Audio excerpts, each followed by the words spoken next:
Good. So I think without further ado, I will give the floor to Ricardo to take over. Thank you. Thank you very much. Thank you and welcome. As Aina was mentioning, we will start today. The first session will be about the grid modeling.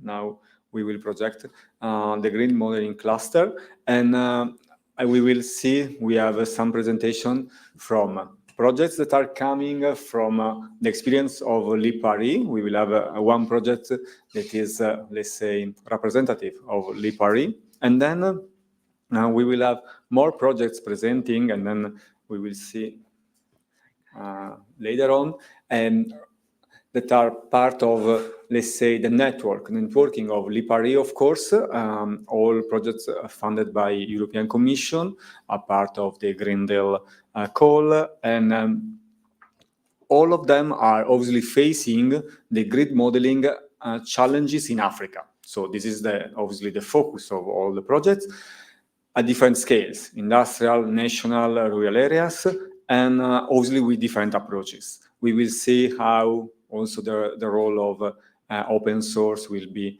a key factor in many of the projects.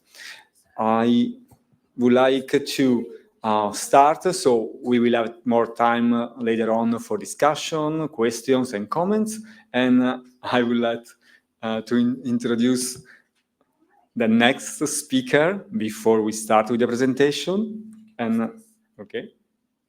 Yeah, thanks. Is Mr. Alessandro Mattia from Cinea. Please.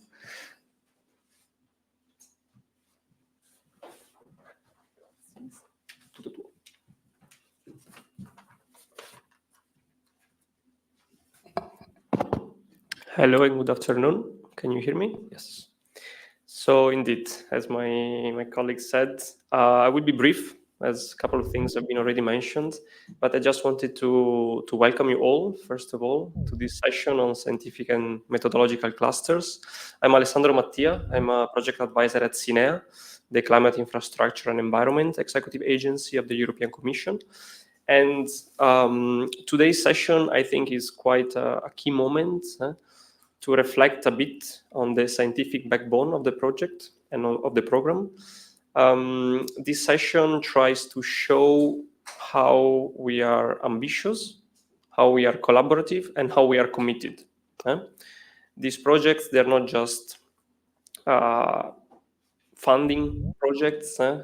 These projects link a partnership between the African Union and the European Union, and this partnership is trying to build an ecosystem, a long-term sustainable ecosystem that, in my opinion, should be built on two things. It should be built on mutual trust and on robust science.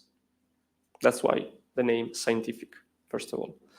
And as a PO, as a project officer at Cinea, I had the chance to follow some of the projects that will be discussed today.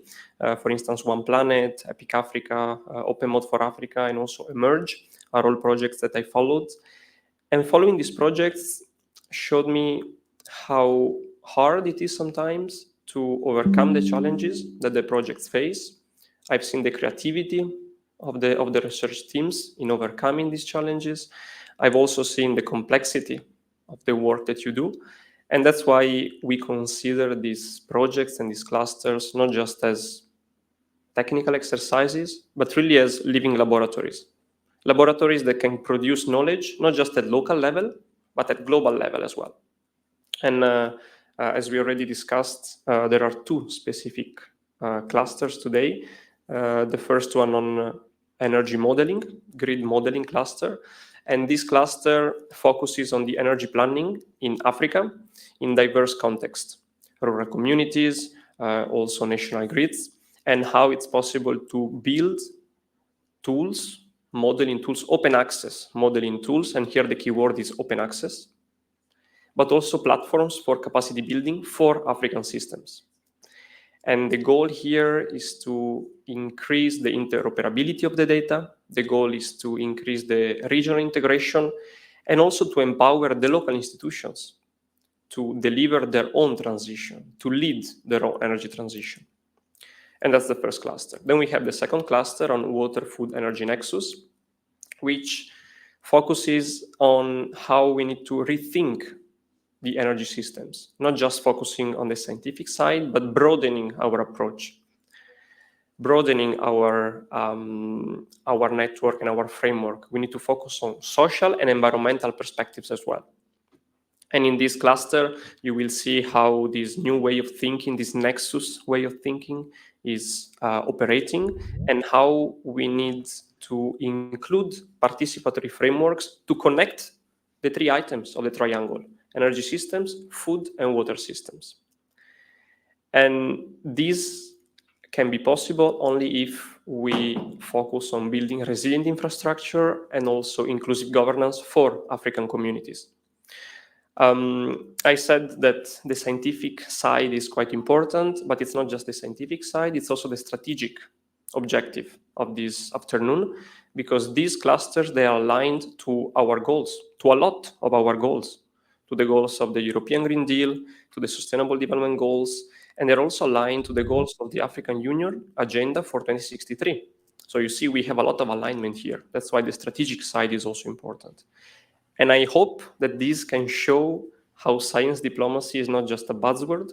Science diplomacy can be a tool, a powerful tool to address these challenges. Sometimes we hear, and I'm almost done, I see they're checking the time.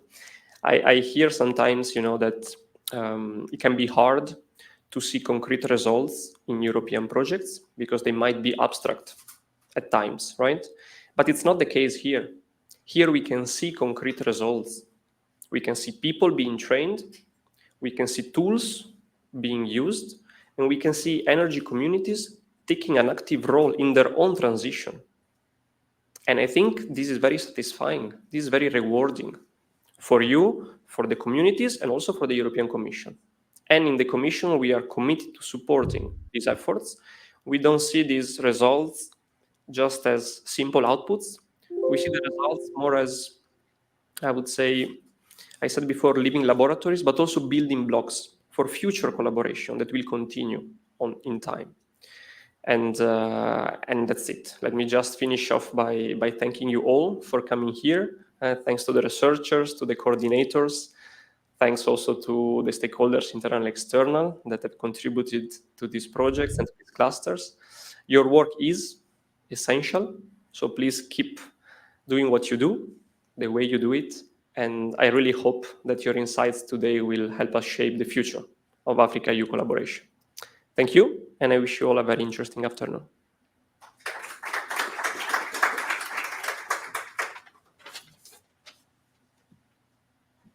Thank you, Alessandro. Thank you for your words that are giving us,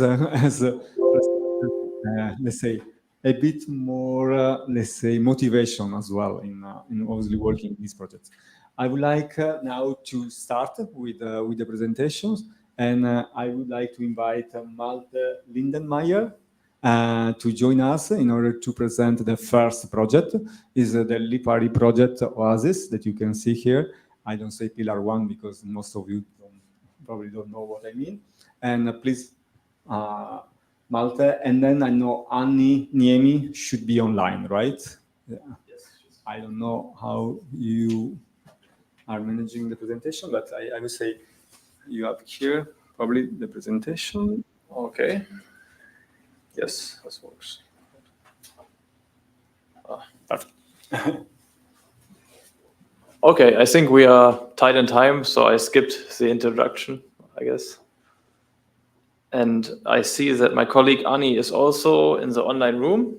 And the reason is that we will share this presentation. I will give you a rough overview about the Oasis project, and Annie will then talk more detailed about the energy system modeling and what this session is about. Oasis, this stands for the development and demonstration of a sustainable open access AU-EU ecosystem for energy system modeling. And Annie, I will introduce you to this project, and Annie will then talk about the data collection techniques that we had, open repositories, and the result uptake. Here you can see the workflow of our project. As you can see, it all starts with the satellite-based detection of wind and PV plants in South Africa, which is some data gathering technique. This data is not always available right away, so we implemented a machine learning tool so that we can find and locate these sites by ourselves. Then we generate renewable time series data, which we need to feed in our energy system modeling. And also we conducted potential analysis in order to assess the areas which are quite suitable both for PV and wind sites. And ultimately, and this is a core part for this presentation, we conducted energy system modeling on different spatial scales using the IRENA-Flex tool. Yeah, just very briefly, you see that we had 7 institutions from 5 different countries involved, and they start in Finland, Scandinavia, and go through Germany, Egypt, Algeria, down to South Africa. Okay, here you see an example of our satellite-based renewable energy source detection. And the figure on the right, it shows you satellite imagery, which then gets masked. And you see our machine learning model. It can detect this quite accurately. And here you can, on the left side, see the results with a model which is trained on 1 resolution, and on the right side, one which is trained on multiple resolutions. And you see if it's trained with multiple resolutions, the results improve. We used it for a case study in Algeria. So we conducted, we assessed the capacity of 7 PV sites in Algeria, and then we compared the results from our model with the official capacity, and it turned out that it's quite accurate. We did something similar for wind turbine detection, but that's more complicated because there's a lot of attributes which needs to be considered, like the hoop height, the generation power, and so on. But anyway, here you see some examples of images that we used for training, which were suitable. And then later we used this machine learning model to create a wind turbine data set of entire South Africa. And that was not existing by Sanea or any other facility in South Africa before. They had it on the plant level, on the site level, but we did it on the plant level just with our methodology. Here you see some examples of our potential analysis. It's a bit more interesting than the time series creation. And what you can see in orange is areas that we evaluated as suitable for the expansion of PV and wind power plants. And the orange just shows the overall accessibility, while the lower pictures, they show the evaluated availability. So what you see in yellow is most suitable, and it's based on different criteria according to the standards in these countries. And now I will hand over to my colleague Annie, which will talk about the most relevant part of the project for the session, which is the energy system modeling with the IRENA-Flex tool. Thanks, Annie. Thank you, Malte. And if you can stay there to click the next slides, that would be great. Yes. So I am from VTT Technical Research Center of Finland, and our organization's responsibility in OASIS was the energy system modeling part, which I will share more details now. So we did 6 case studies in the project in very close cooperation with our African partners. So the case studies were purposely on different spatial scales. 2 local case studies in Egypt and Algeria, then national case study in South Africa, and a national case study in Egypt, then a regional case study, which is pictured here, between cross Mediterranean, so Northern Africa, focusing in Algeria, Tunisia, and Morocco, and Southern Europe, and then also a continental scale of the whole Africa. Each case study had their own objectives and research questions, but all of them were related to the integration of more wind and solar power. but they highlighted the different challenges and targets in different regions. Due to time constraints, I don't think I will have time to go through the case studies in more detail, but I will later share where you can find more information from those. I could go to the next slide, yes.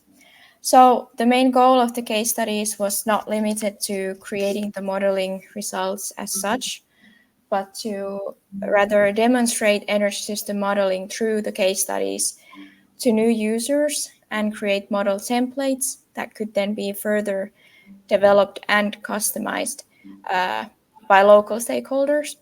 So we wanted to have practical, local, and concrete example models that would attract new users, support capacity building, and begin long-term collaboration.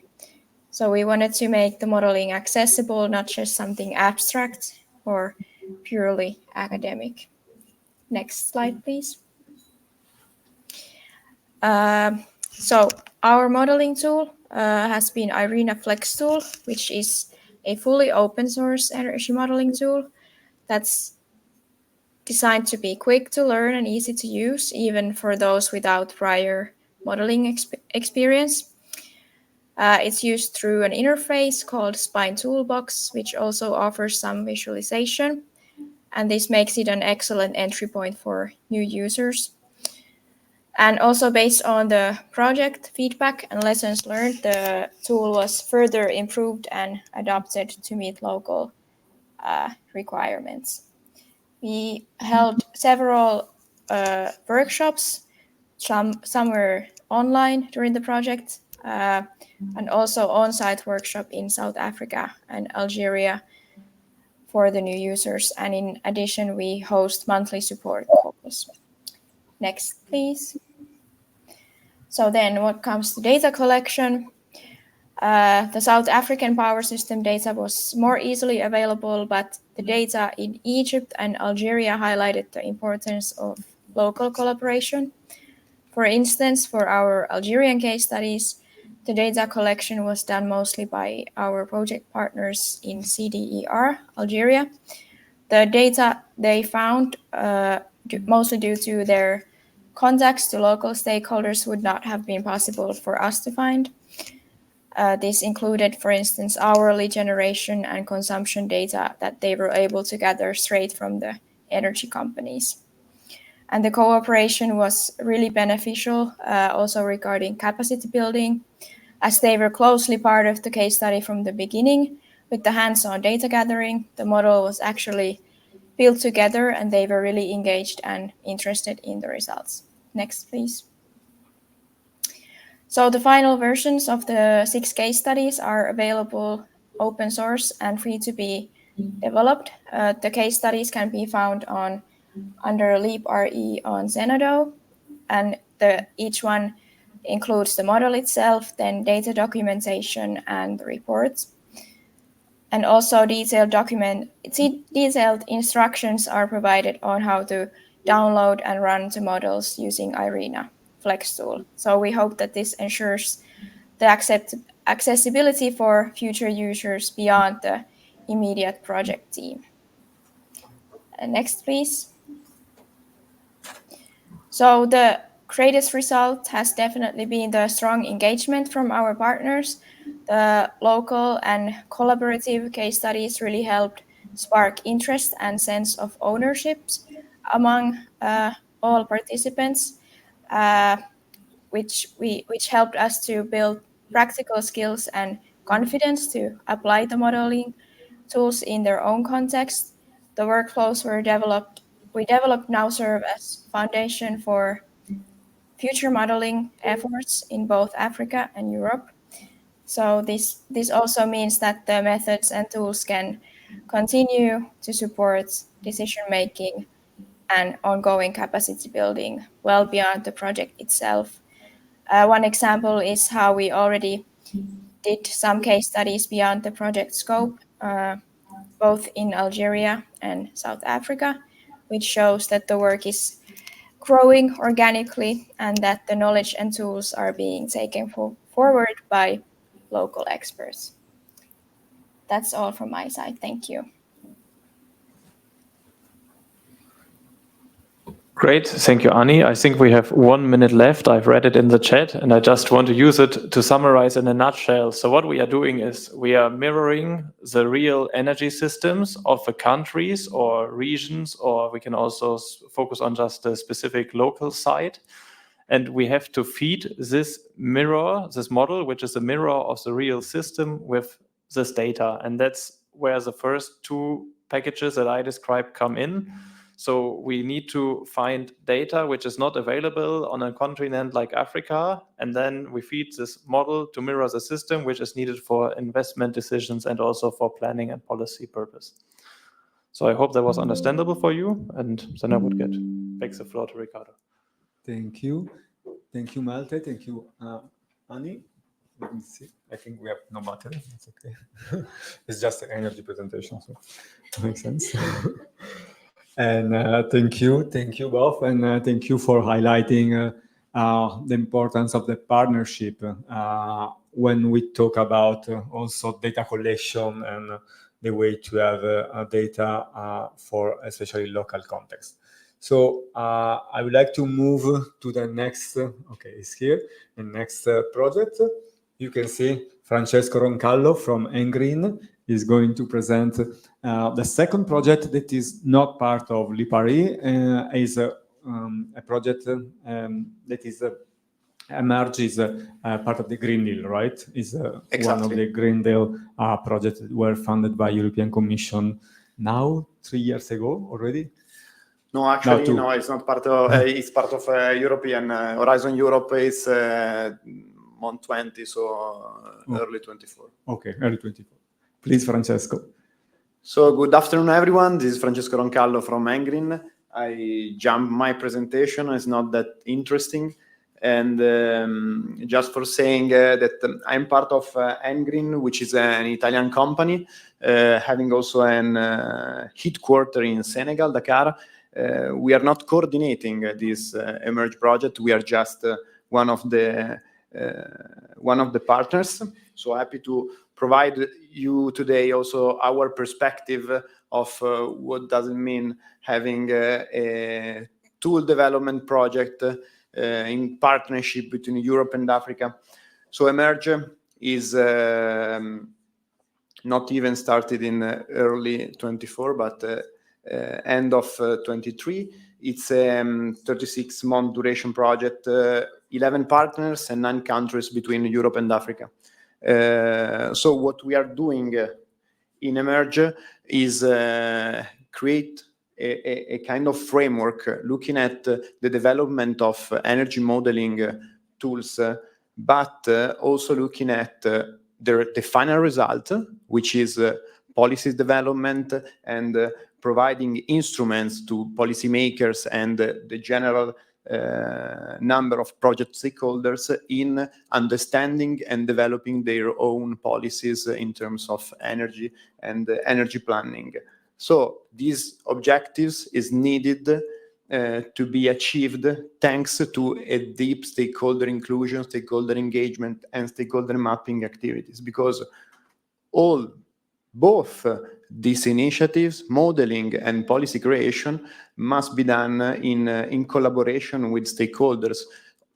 We just told about the need of creating a sense of ownership, a sense of collaboration in this partnership between Europe and Africa. So this is why stakeholder inclusion, together the more technical aspect of the project and the policy-oriented activities, is one of the 3 pillars of the project. Apart from the development of these tools, that will be one of the elements we will see next in the presentation. These are the 3 sites where the project tools are going to be tested. Actually, some preliminary analyses are already ongoing, but the big part it's going to be in the next month. So Morocco, Niger River region, that is now focusing a bit more on Mali, and then Mozambique. Why these 3 countries? Apart from the geographical cover of the continent, we selected these 3 countries because of the specific characteristics, specific challenges between energy access, climate change effect on the territory, and huge availability of resources, but also huge usage of fossil fuel. So different challenges where our tools can be tested. And these are the project tools. Actually, it's a toolkit composed by 5 tools.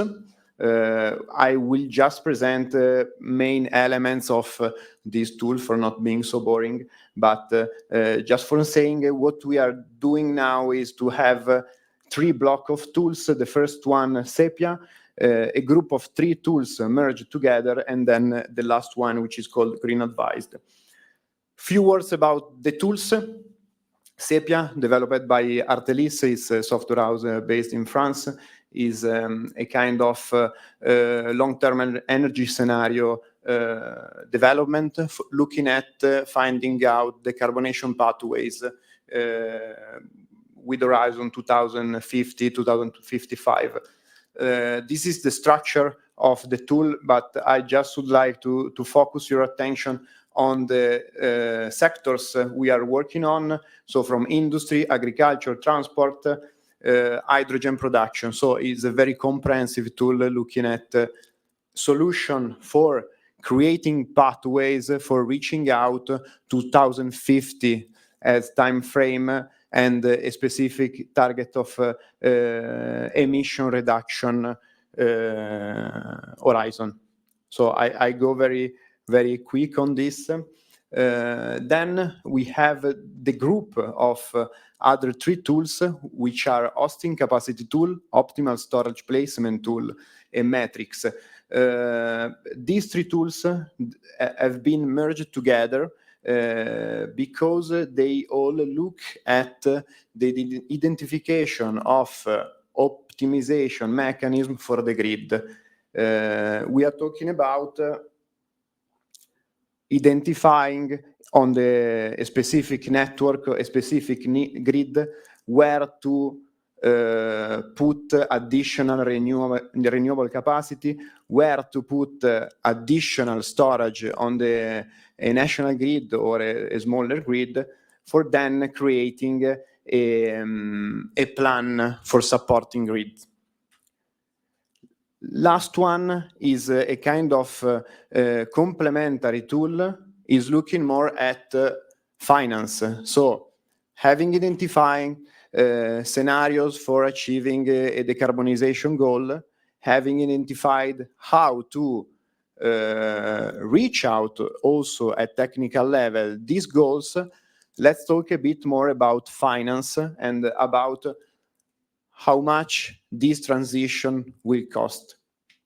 So Green Advised, development by University of Zagreb, is supporting this process, so technically and financially. I'm not going into details of which are the main KPIs, main output of the tool, just because one essential part, and it's in somehow also today's discussion, is about how to make this tool functional.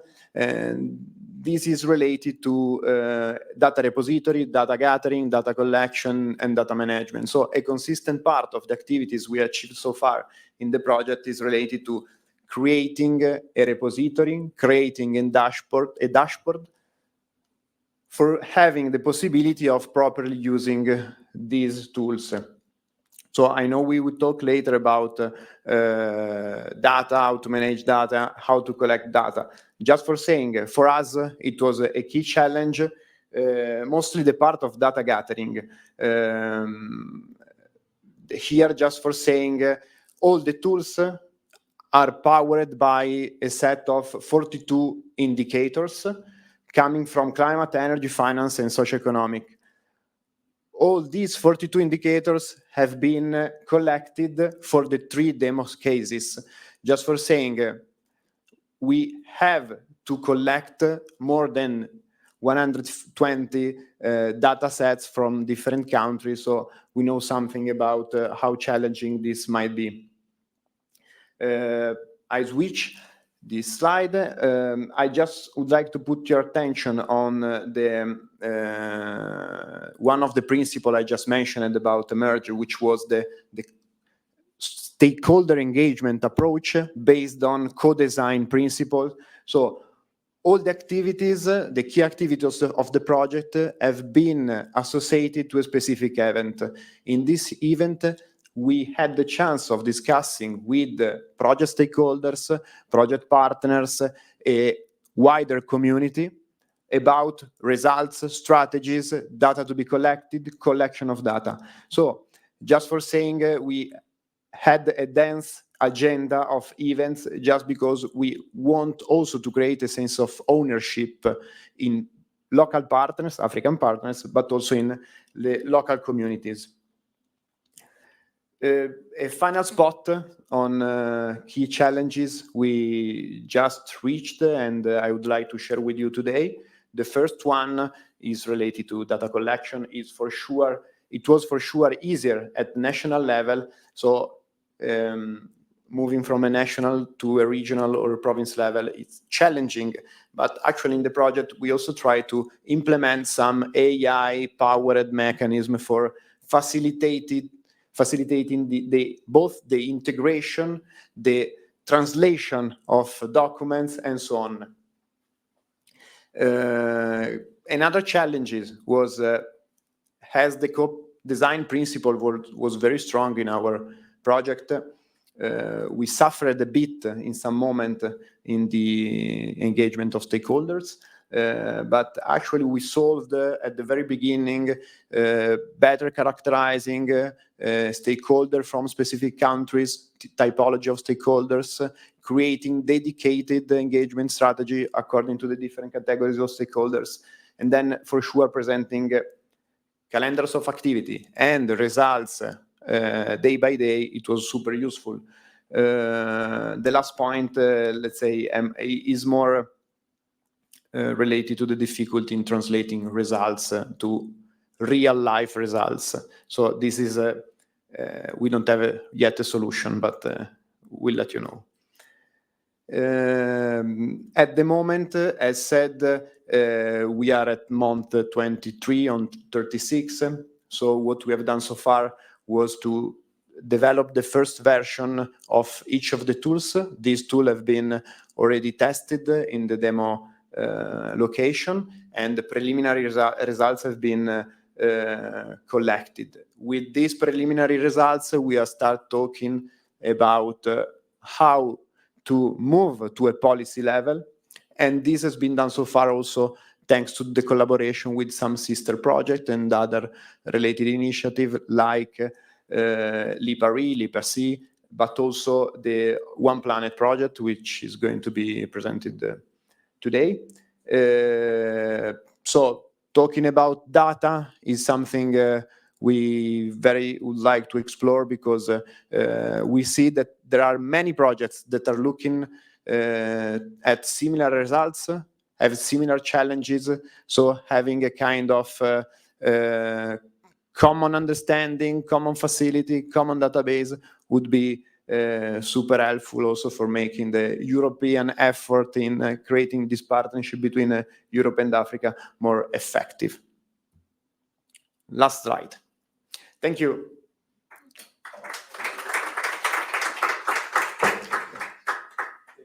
Francesco.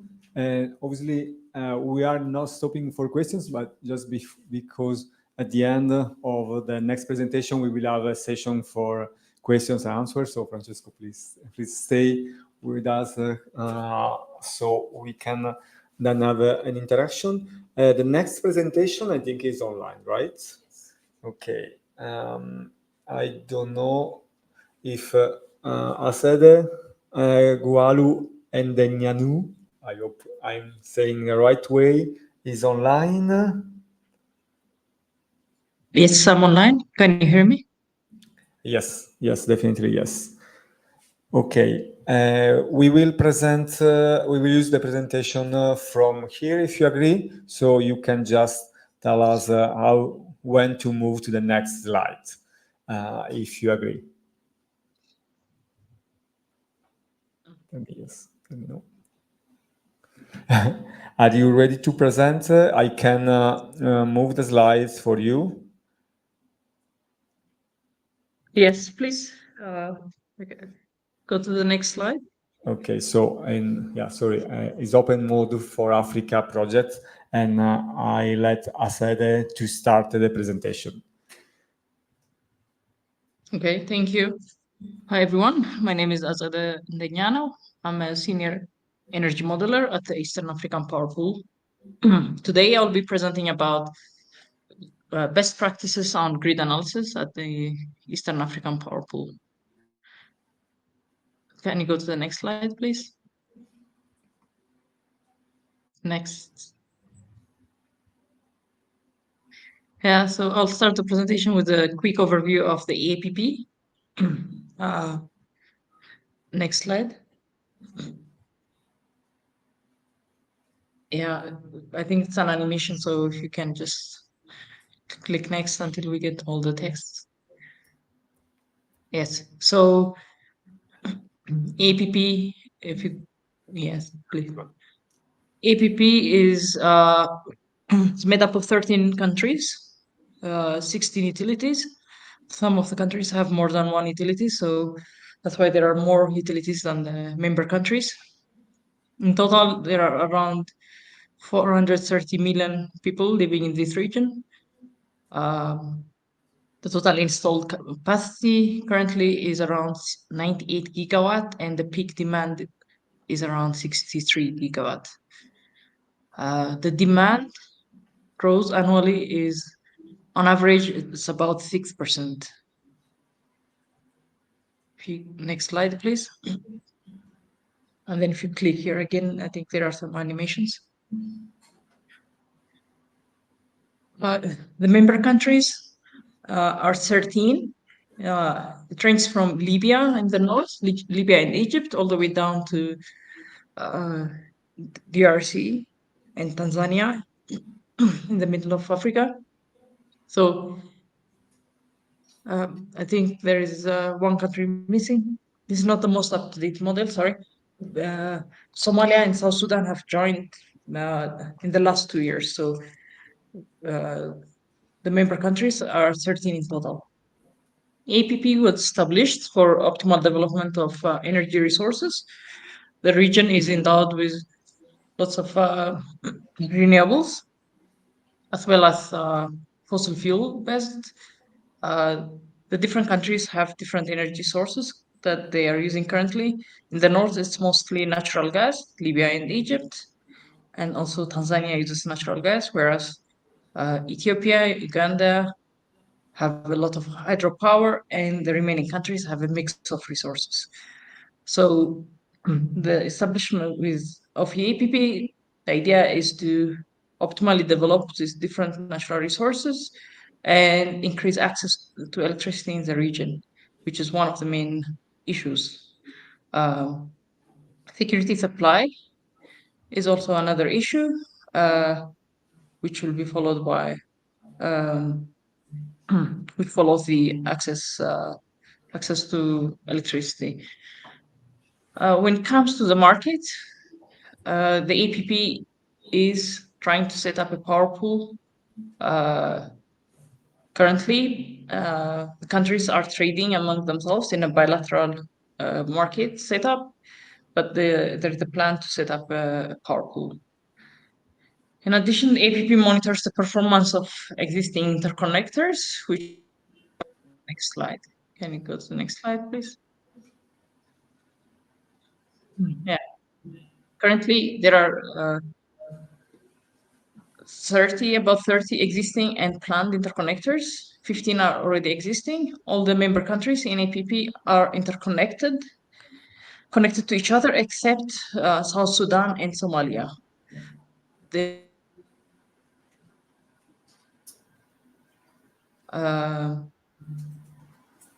If you look at the numbers, 15 are existing, 4 are committed or under construction, and then there are 11 that are at different stages of planning, which could be under feasibility study or planning, or at the stage where they are soliciting finances. The interconnectors have different capacities as well as voltage levels, and the technologies are mostly AC, but there are, I think, 4 HVDC interconnectors. The largest one being between Ethiopia and Kenya, which is an interconnector with a capacity of 2 gigawatt. The region is split into 4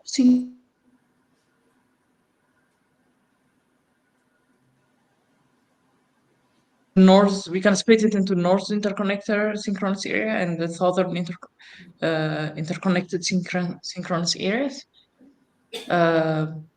The connection between Ethiopia and Kenya is HVDC, so countries of the way north from Kenya are in one synchronous zone. They are connected with AC to each other, and the others are also connected with each other with AC, but DRC itself has DC links between Eastern DRC and DRC East and DRC South. Further, the region itself is interconnected with other power pools, the SAP, through the Kenya-Tanzania line, as well as there is a new line that is under construction between Tanzania and Zambia.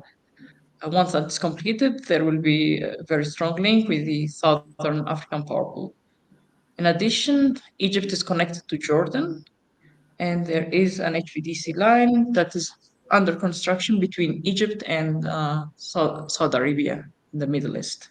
So the region is also connected, the APP pool itself is connected to other markets.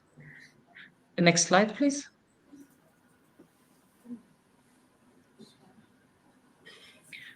As I mentioned earlier, the trade that's happening in the Eastern African Power Pool region is all bilateral. It has been increasing steadily, and in 2024, more than 3 terawatt hour of energy was traded through the interconnectors.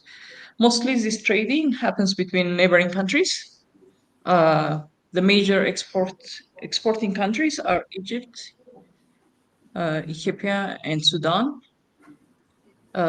In June 2025, there was a test trade between Ethiopia and Tanzania over via wheeling through Kenya. These are all on the bilateral market, and by the end of this year or early next year, there is a plan to start the day-ahead market. Next slide, please.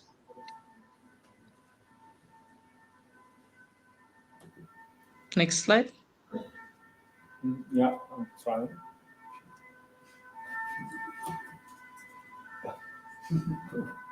We both agree to go to the next slide.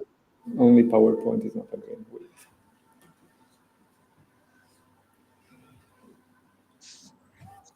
Okay. Why not? Give me only 1 second. Can you hear me? Let's say 2. Yeah, okay.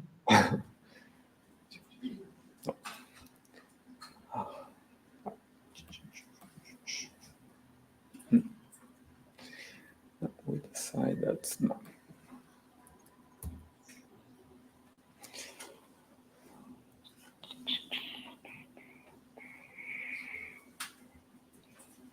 Hello?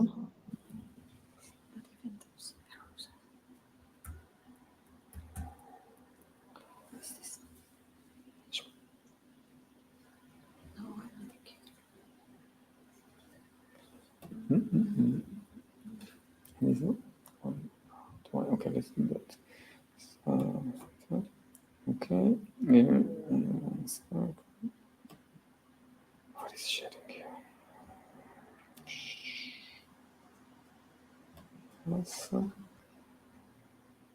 And it was theoretically. Which one?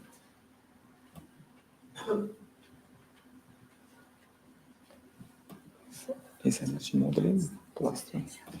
Because it was frozen. It's frozen. It was.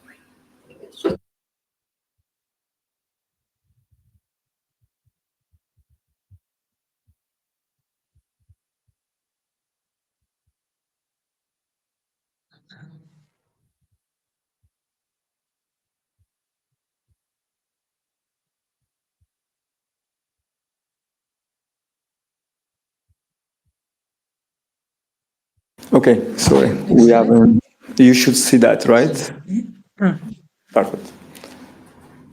Yes, so it's changing. Yes. So can you go to the next slide? Then I can talk about the best practices. So when we do grid analysis, we do it at a regional level, and the structure of EAPP it's set up like as having technical committees that do planning as well as operations. So the planning committee and the operation committee, as well as the general secretariat, do these grid studies. We also hire external consultants. So for the regional model, we use data that we collect from the member utilities, and as well as models. Sometimes we collect models and interconnect them. The outputs of these studies are used to inform operation of the interconnectors, as well as generation and transmission investment decisions. They are used to structure investments. Next slide. The tools that we use are depend on what type of activities are we doing. So for demand forecasting, we use eViews, MyEd, and in-house tools that are based on Excel. For generation and transmission expansion, we use Message, Splat Africa, as well as Balmoral. We used Balmoral for the last study for the master plan. And then we use PSSE for the system studies. If you go to the next slide. We do these studies periodically and publish reports. So for the master plan, we're expected to do it every 3 to 5 years. The last master plan was done longer than that. But currently we are currently hiring consultants to do the master plan. So we expect to have one in 2026. Power balance statement, it is related to security of supply, available capacity, and peak load. We publish that annually, and then quarterly we energy exchange as well as the performance of the interconnectors. Then on needs basis, we do pre-feasibility as well as feasibility studies, and we do other types of studies related to the performance of the regional power system. If you go to the next slide.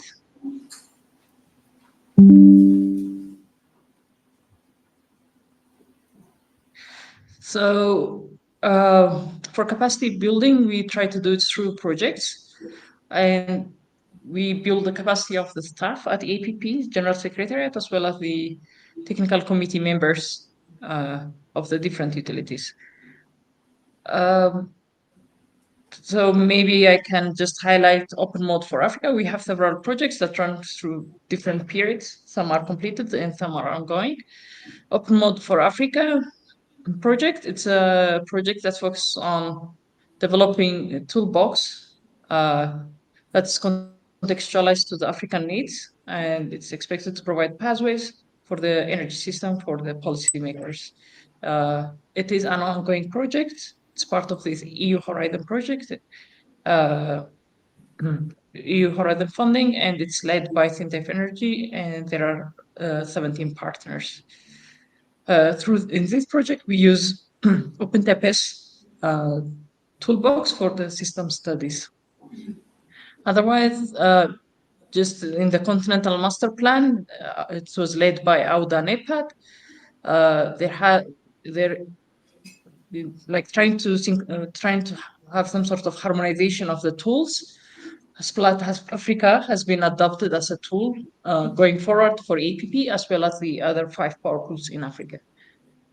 I think I can stop here, considering that we have overrun our time. Thank you. Thank you, Asade. Sorry for the technical problems. Thank you very much, and I hope you can stay online in order to be part of then the discussion in a few minutes after the other presentations. Thank you. Okay. So thank you again, and let's move to the next one, Professor Asia Snuda. I hope she should be online.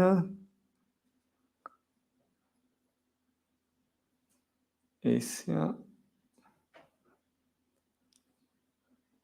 Yeah, I see you, but I don't know you.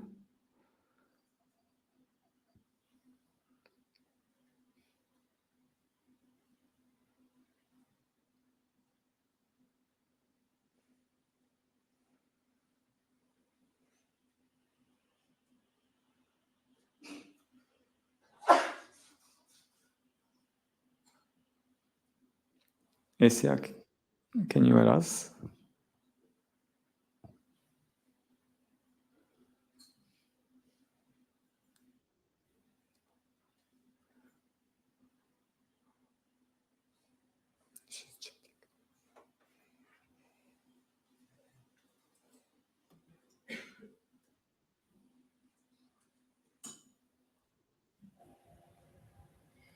And now? Now, yes. Okay, perfect.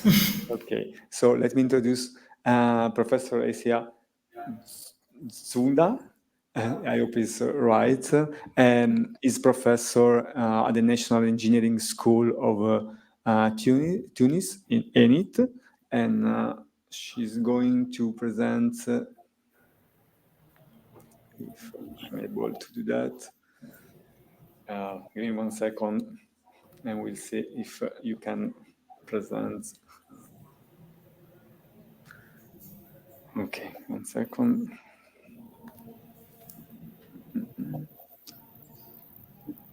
What do you suggest?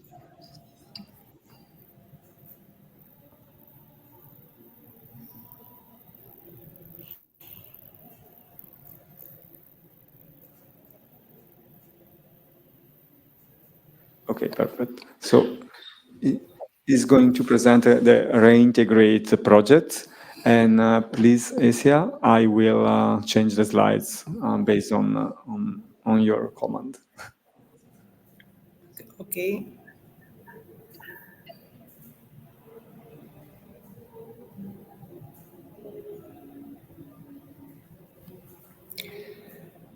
We don't have the slides. The slides are not shared, I mean.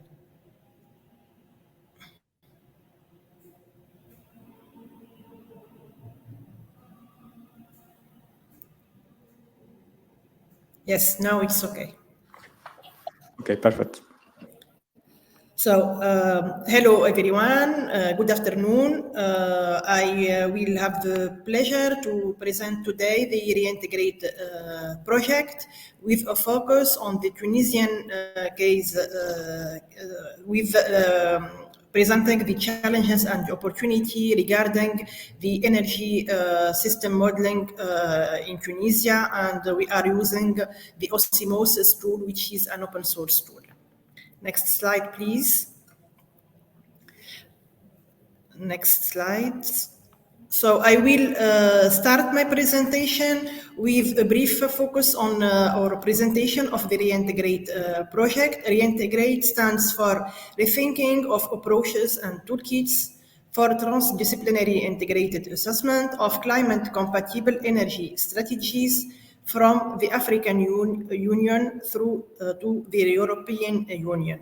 And in the framework of this project, we are focusing on three main concepts, which are rethinking of approaches and toolkits used for energy systems modeling, a multilateral knowledge sharing between the African Union and the European Union, and an integrated assessment along four axes. We are working on sectoral integration, geographical integration, transdisciplinary integration, and capacity integration. Next slide, please. And with the Reintegrate project, we have, or we are expecting to have four main outcomes. The first one is about the partnership. We are working on the reinforcement activities of the partnership between Africa and Europe. The second expected outcome is knowledge sharing and scientific energy system modeling between the different partners. The third expected outcome is about increasing clean energy generation in the African energy systems, and we are working on these outcomes through mainly through the modeling activities. And the fourth expected outcome is about the creation of a permanent network of African experts and expertise in the area of Africa. Next slide, please.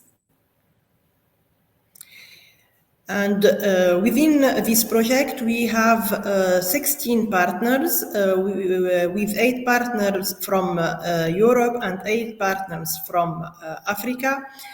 And the main objective is to analyze and understand existing energy planning ecosystems in Africa and Europe, and to establish an enabling and non-exclusive environment for sharing knowledge, developing fit-to-context modeling toolkits, and modeling expertise on climate-compatible energy strategies. And here in this slide, we have, I tried to give an idea about the different partners, and one of these partners, the African partners, we have Tunisia, and I will focus on the Tunisian case. Next slide, please.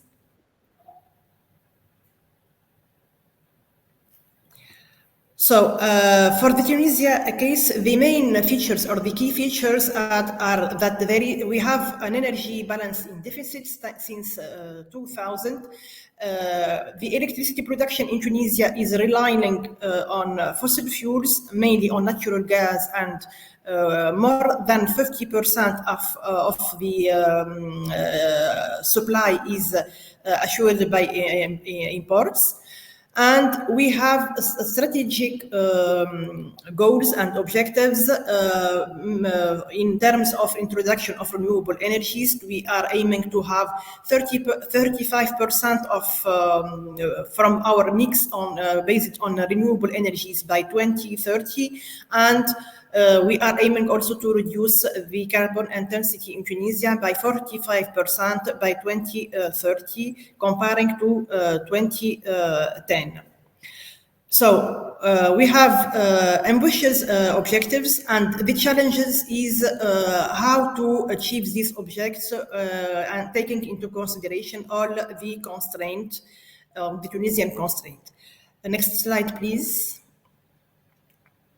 And through the Reintegrate project, we are trying to deal with these objectives.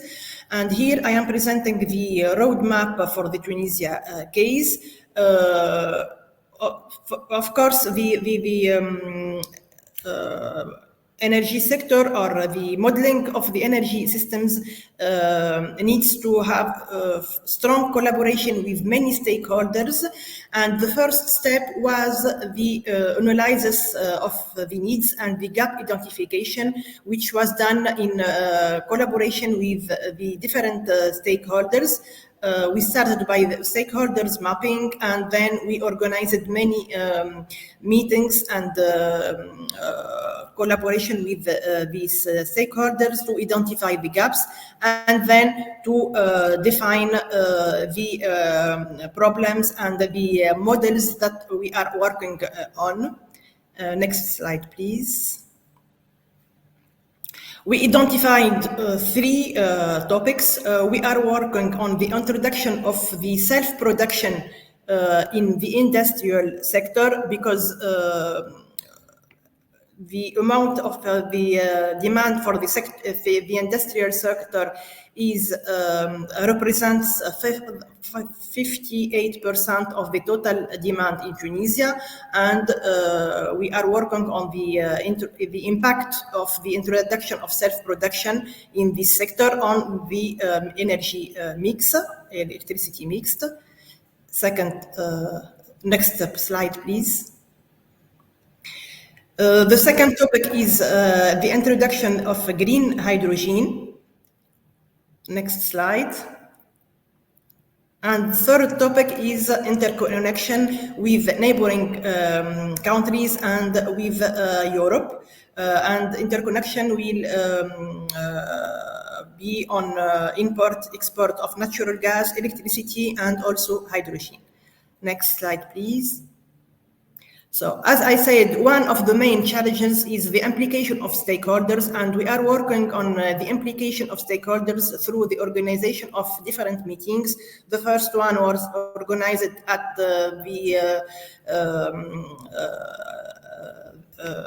on October 16, at the beginning of the project, and we are continuing on organizing meetings with the stakeholders to define and to validate the different steps of the and the different outcomes of the project. Next slide, please. The second challenge is about capacity building, and in the framework of the Reintegrate project, we have the opportunity to join different training sessions through the energy modeling platform, the EMP Global or Africa platform, through webinars. And recently we organized a joint workshop training on tools for energy modeling in Tunisia, and it was organized in collaboration with the sister project Open Mode for Africa, and we worked on different modeling energy modeling tools. Next slide, please. And the last part of my presentation is about modeling and the different modeling activities in our group. Again, the challenges were one of the most important challenges in the activity of energy system modeling is the data. For data, we are using mainly official data given from the utility, the Tunisian utility, which is STEG. We have only one utility in Tunisia. And in collaboration with STEG, we are collecting the needed data starting from the demand. Next slide, please.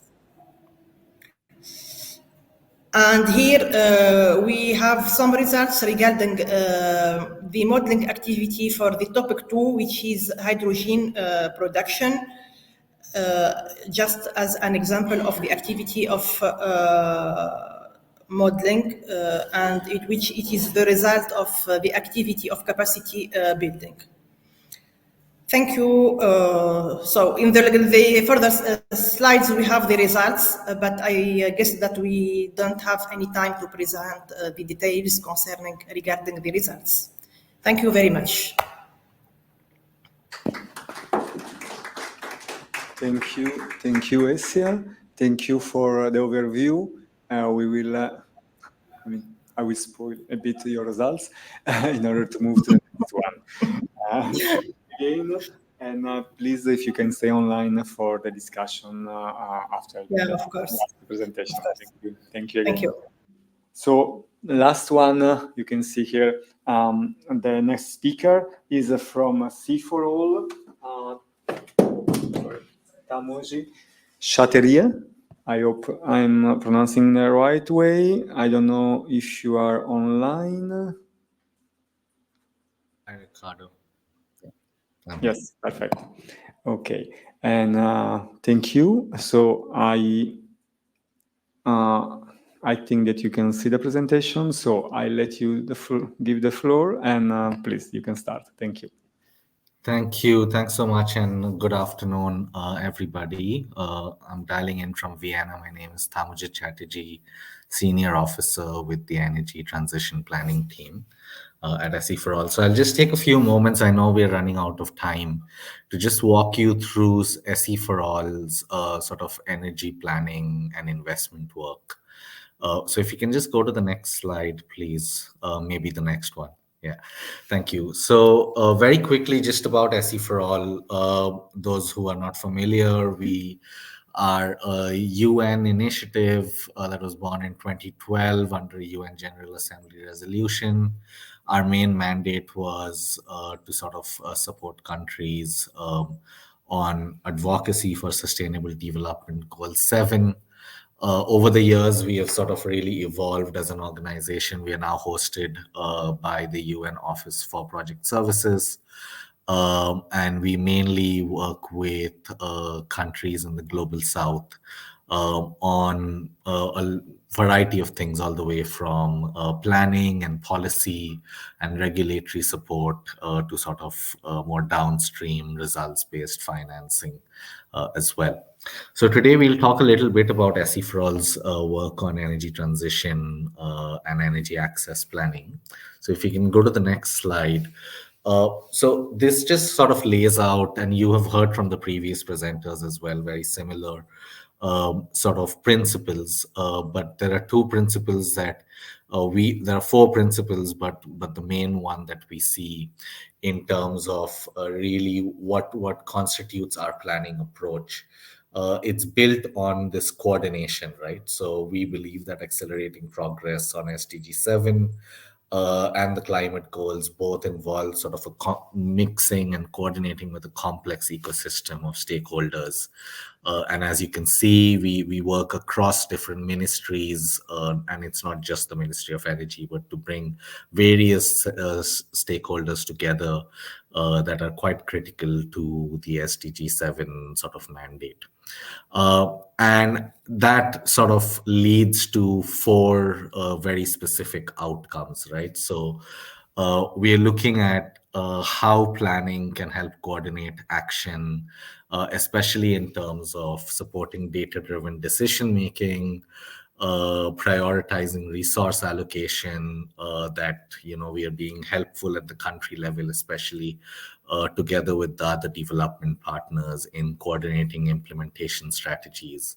And finally, in a very fragmented ecosystem which we often sort of operate in, it's important that our planning work sort of helps reduce information barriers as well.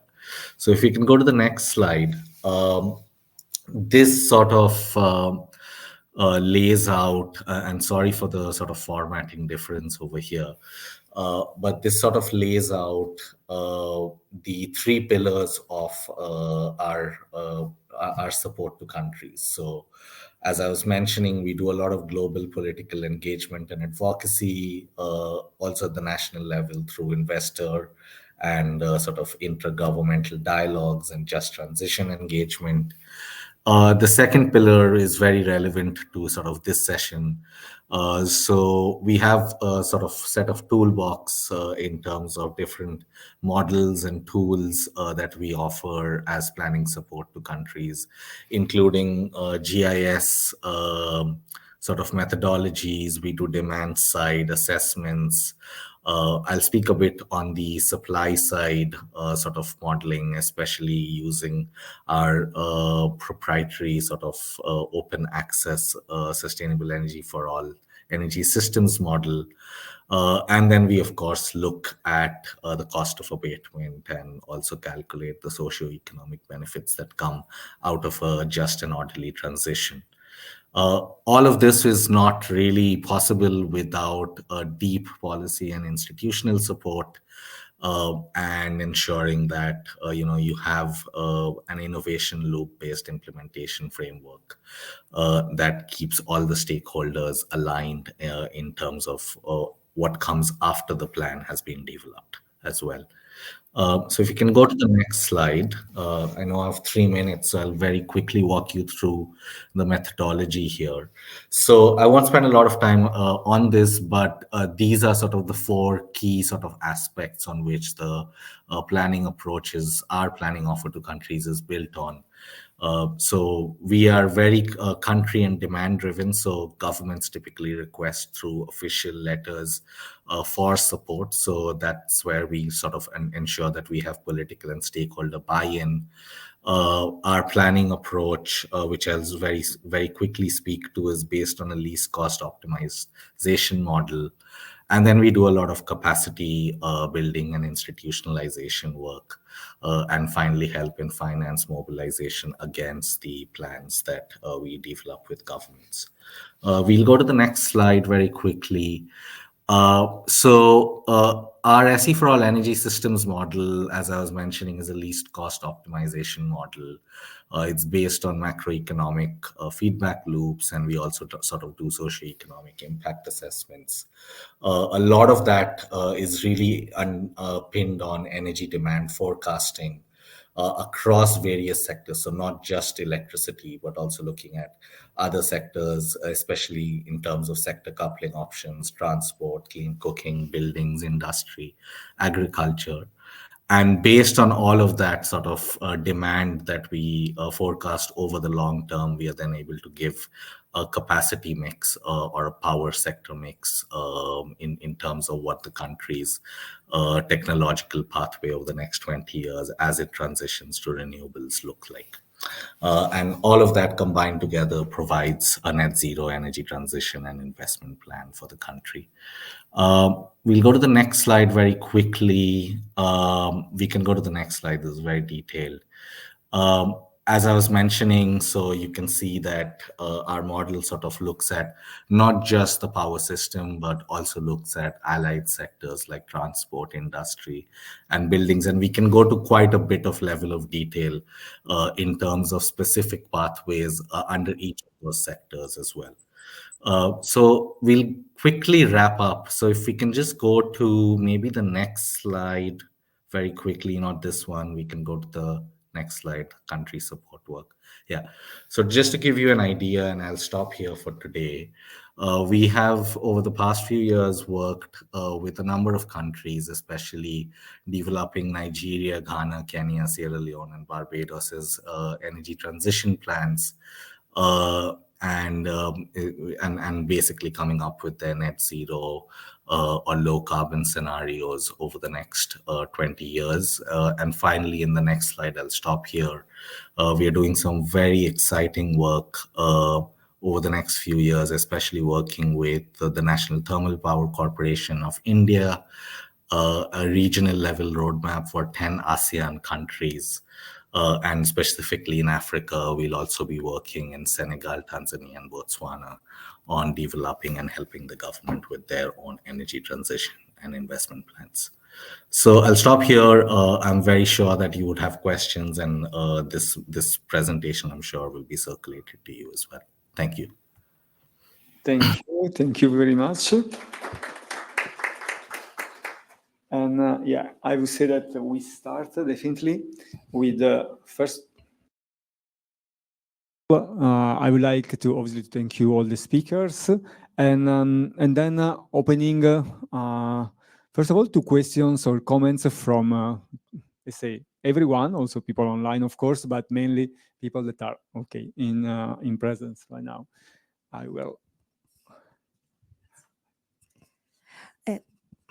Yeah, good afternoon. My name is Maria Trefiletti. I'm from SINEA, so from the European Commission Executive Agency, and I'm project officer or Reintegrate in this case. But my comment was more for Emerge, because I saw I was in the other event, in the LIPRE event review meeting, and in the first part that I attended, two of the main obstacles were really mentioned in Emerge project, was a data collection and also social acceptance.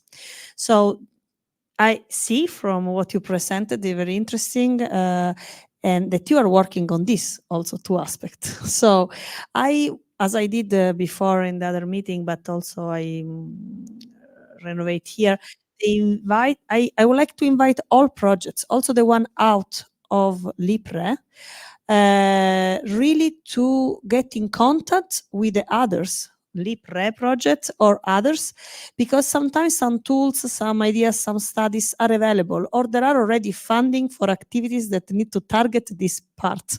And the results can be already shared with the others, or all the other projects can nourish your studies as well. So really a call for, as I did before with someone that I see with me, really I call for collaboration and synergies with others. And avoid to work in silo, because yes, it's important that you do your job. Yes, the Commission support you. Yes, but we support many of you, and sometimes that can be also overlapping. Of course, something special for your project, but some overlapping. And I would say to make the best from the potential overlapping is to collaborate. So I really call to collaboration and managing to get in contact with other projects. Thank you very much. And basically, you stole my first question about data collection, because you got the point about data collection, but we have the confirmation that the European Commission is supporting us. You said that, right? So perfect. And I ask Francesco, maybe if you want to comment. No, yeah, just a comment from our perspective. Actually, we just pointed out this aspect, which is quite a crucial aspect for us, because it's a day-by-day problem for us. We are in that phase, in the data collection phase, so we are trying to understand also from a small number of other projects. For example, I mentioned ONEPlanET, how we can solve this.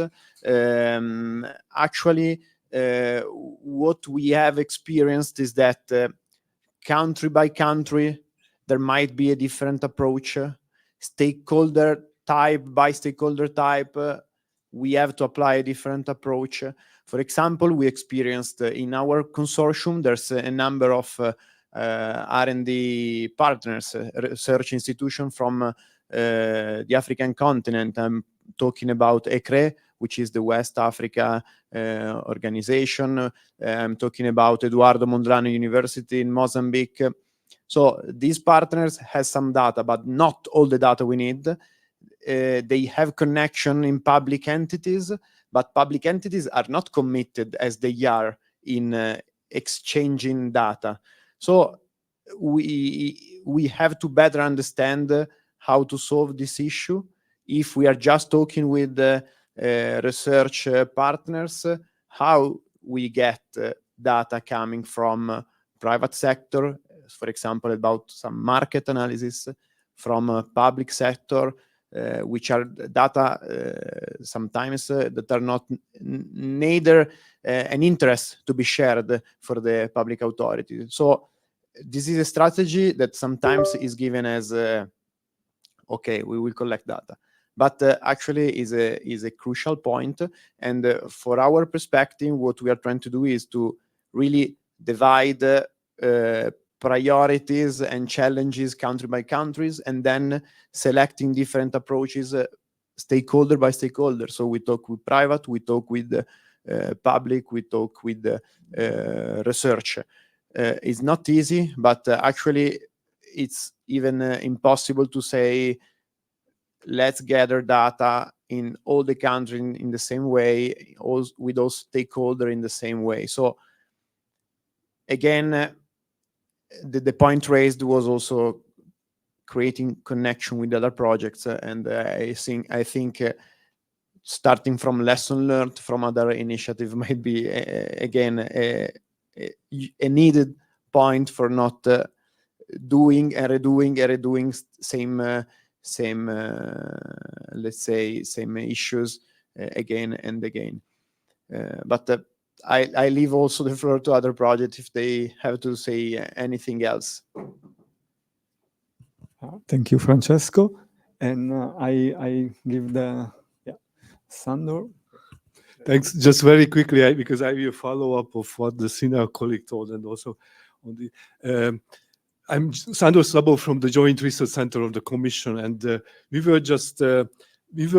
approached by ODA NEPAB in the Continental Master Plan work to show the tools that will be shown later in the session on the clean energy access tool by the GRC. But they will. After the second, at least I was happy that the East African Power Pool mentioned this project, that there is an ongoing work where they try to already establish interlinkages between the power pools between Africa. The strange thing is I saw that, for example, DRC and Algeria was in another power pool, not in the one that the colleagues showed, and they were showing interconnections there. So I think there is a little bit of a work to do there. But the thing is, I also see these projects that I like these bottom-up approaches that you collect data from the country, but I saw in the first presentation in the Oasis that they already use satellite collection, and they try to do also continental level demand map, for example, and also where the renewable energy sources can be done. I think these are the information that they already need at the continental master plan, and they are doing a revamp of the work that was presented by the East African Power Pool. And I think it's very important, even if you focus on country level, that you already keep in mind that this, for example, the demand of the different countries in Tunisia, in Algeria, what do you expect the demand future? What are your thoughts on it? What are the renewable energy sources share in the future generation? Because I think it affects the demand for the interconnections, what sizing you need.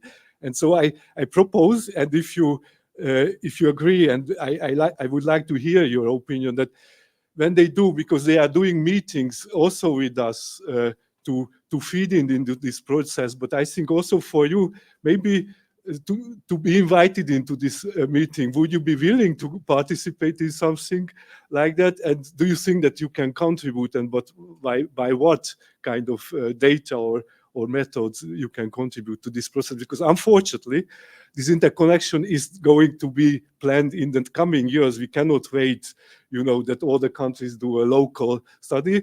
And I think with the AI and all the methodologies you were presenting, maybe you can do a leapfrog in the process. Thanks a lot. Thank you. I'm very sorry to cut in. We have 9 minutes now for the next session, so I would propose that we give a big round of applause to everyone, and we can address the question, but those who want to have coffee, you could have coffee now. We have 9 minutes. And please notice that we cannot bring any food or any drinks here. So let's try to have a short coffee break, and let's finish there, and then we reconnect for the second session on Web Nexus in 9 minutes. I would propose this, but thank you so much. Thank you, Anna. So, sorry, they prefer coffee to questions.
I know this is very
Tu è vero che ci vai in Italia, che ci credi in un paese che hai hai letto la lista dei paesi finanziari. Sì, però se io penso la richiesta è aggiungere un altro criterio, no, è considerare buono, siano soprattutto oggi c'è un cambio. Sì, però quando si scrive una proposta è là che secondo me dovresti da scrivere, dovrebbe far evidenziare questo. E poi noi non siamo noi a no, però per dire no, non è colpa nostra, cioè per dire anche questi messaggi devono arrivare a la proposta. So I need clarification. So what do you? So now I've seen.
Ouais, ça par exemple.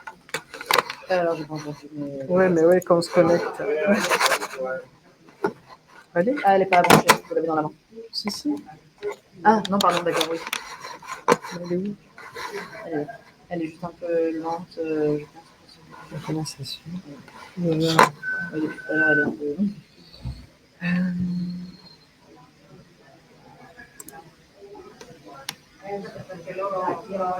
Voilà, c'est dans le son, peut-être. Ouais, mais je suis pas sûre que ça soit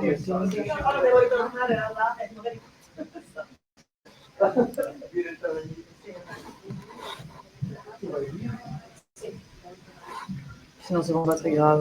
Moi, c'est peut-être la seule qui est notée. En tout cas, personne ne me l'a rapporté non plus. Donc,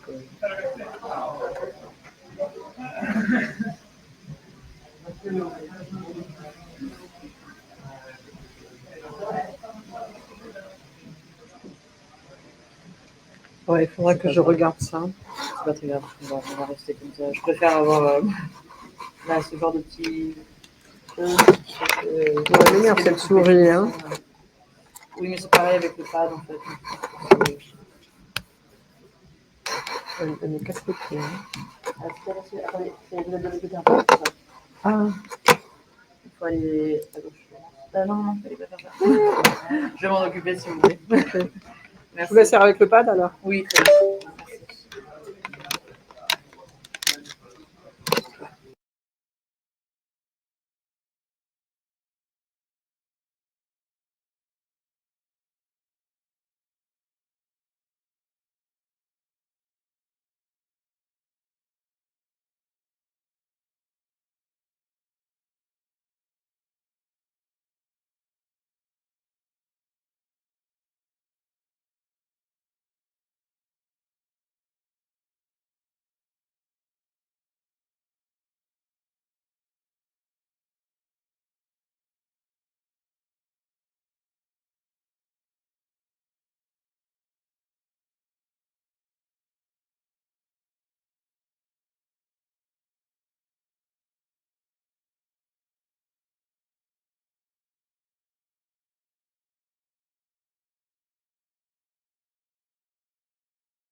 So hello, everyone.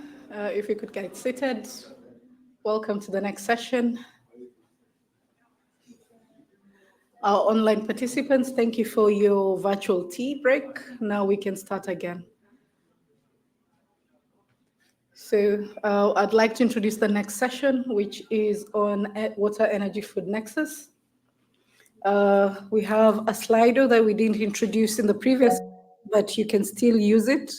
For any questions that you have, Slido is a tool we'll use for questions, voting polls, and sharing your thoughts in real time. So feel free to interact with it. You can use the QR code on the screen or the code at the very bottom to just start interacting with it in good time.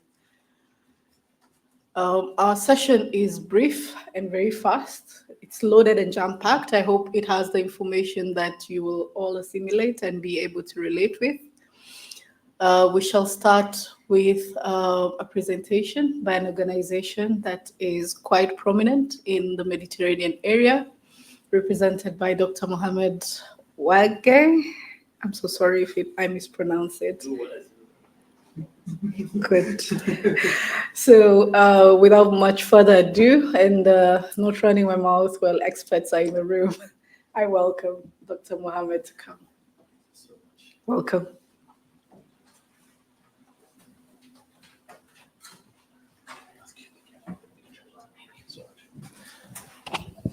Thank you so much for the kind invitation. It's a pleasure to be with you today. I am Mohamed Ogui, PRIMA Project Officer at the PRIMA Secretariat in Barcelona. It's a pleasure to give you like a quick overview about what we are doing at PRIMA in this dimension, very important dimension, which is the Wi-Fi Nexus, and to share some, let's say, best practices that we have through our funded projects and maybe the lessons that we learned also maybe important to share with you. Okay, so just a quick overview about what is PRIMA for those who didn't hear about this program before. Some years ago, the European Commission and the Mediterranean countries, including the North Africa, they were discussing the common challenges in the region, such as the global warming, the climate change, water scarcity, and others. And they said that, okay, because those challenges are cross-border by nature, so as our responses has to be. That's why they created PRIMA in 2017 with 20 participating states, four of them from North Africa, Egypt, Morocco, Algeria, and Tunisia, as a key founding members of this program. And the two sides, the European Commission and the participating states, they invested our co-funding together up to 700 million euro in order to support the innovation projects under these four thematic areas: the water management, farming system, agri-food value chain, and the Wi-Fi Nexus. But 2 years ago, we decided to remove the Wi-Fi Nexus to be a standalone topic, and we integrated it throughout all other thematic areas. So now you will see like it is agri-food in Nexus, farming in Nexus, water in Nexus, because this highlights the importance of the Wi-Fi Nexus in the region. So after 7 years, this is the number of projects that we funded over the years, 269 projects with a total investment up to 400 million.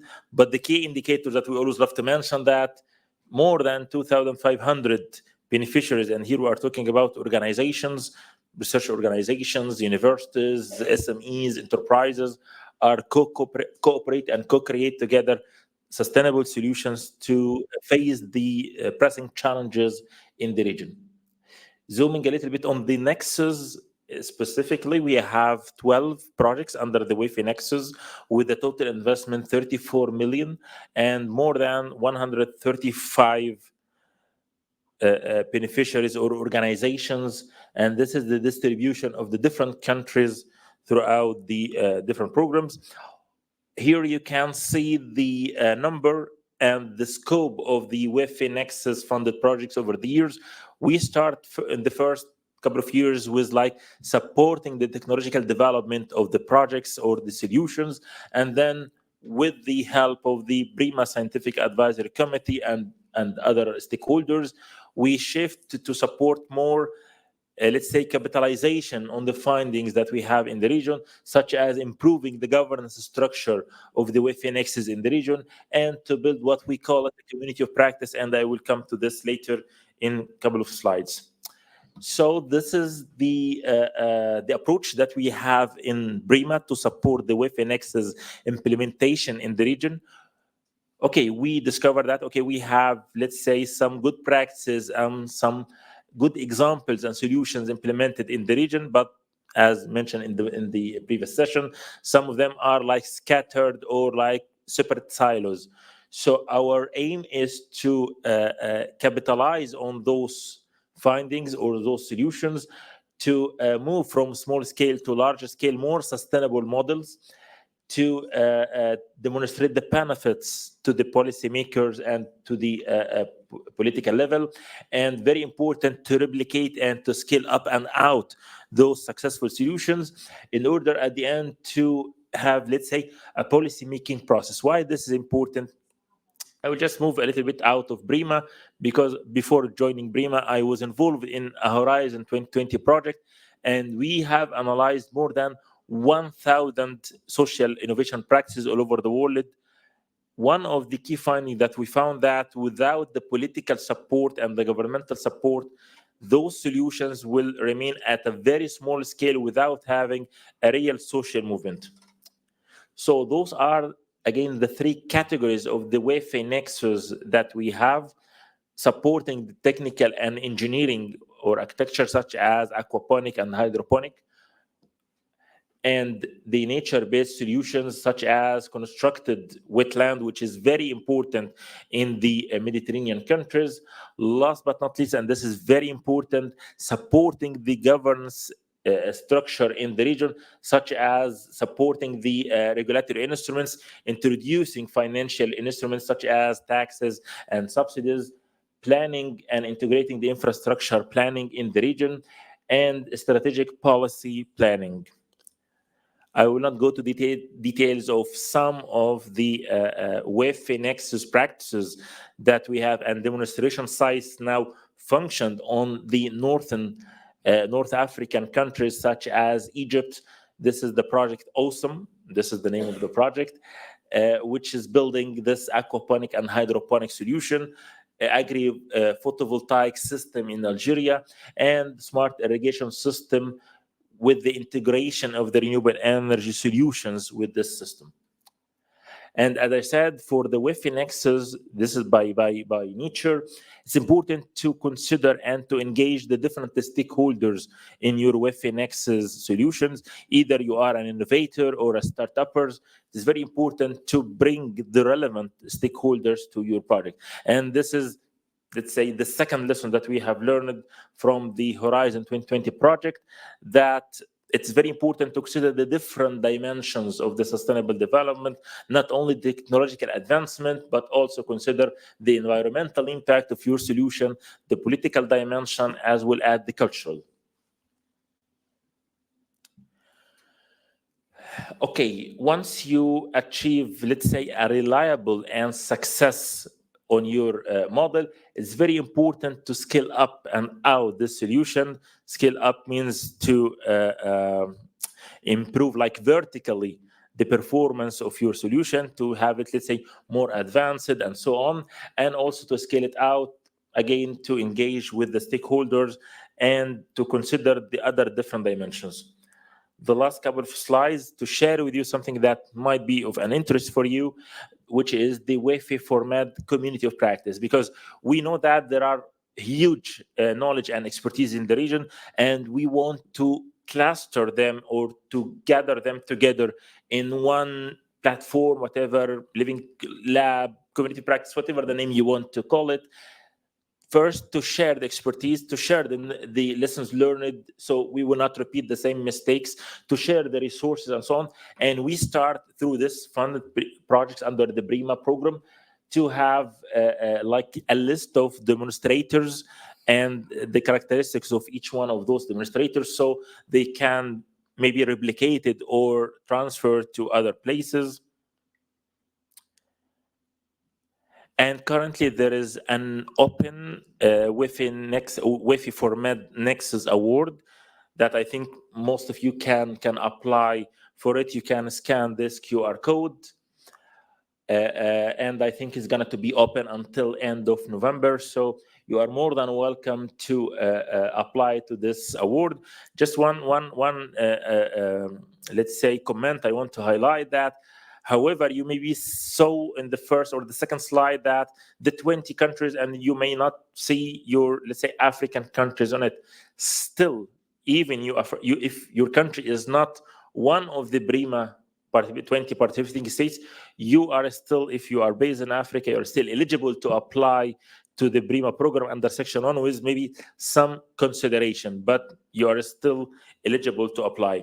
And I'm ending with this slide, which is the third lesson that I have learned from this H2020 project, that when you have your whatever Nexus solution, enterprises, SME, social innovation solution, and so on, it is very important to diversify the source of the finance in order to ensure the financial sustainability of your WEFI Nexus solution. This is what we are talking about here, such as having, let's say, this blended financing, the subsidies and incentive-based subsidies, payment, receiving payments from the services that you are delivering to the community-based financing as well.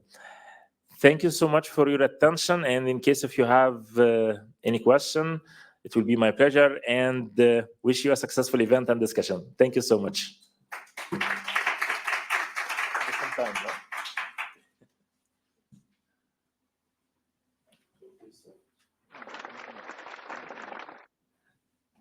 Much thanks to Dr. Mohammed for his presentation. What? The reaction online. People are so excited. The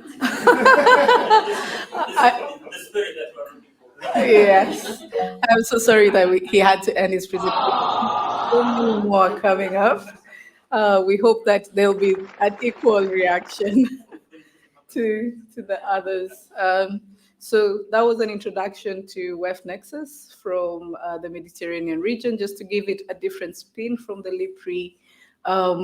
Everything that you've been hearing this week is LIPRI. So also there are other experts in other fields, which is now where we are at within the LIPRI space.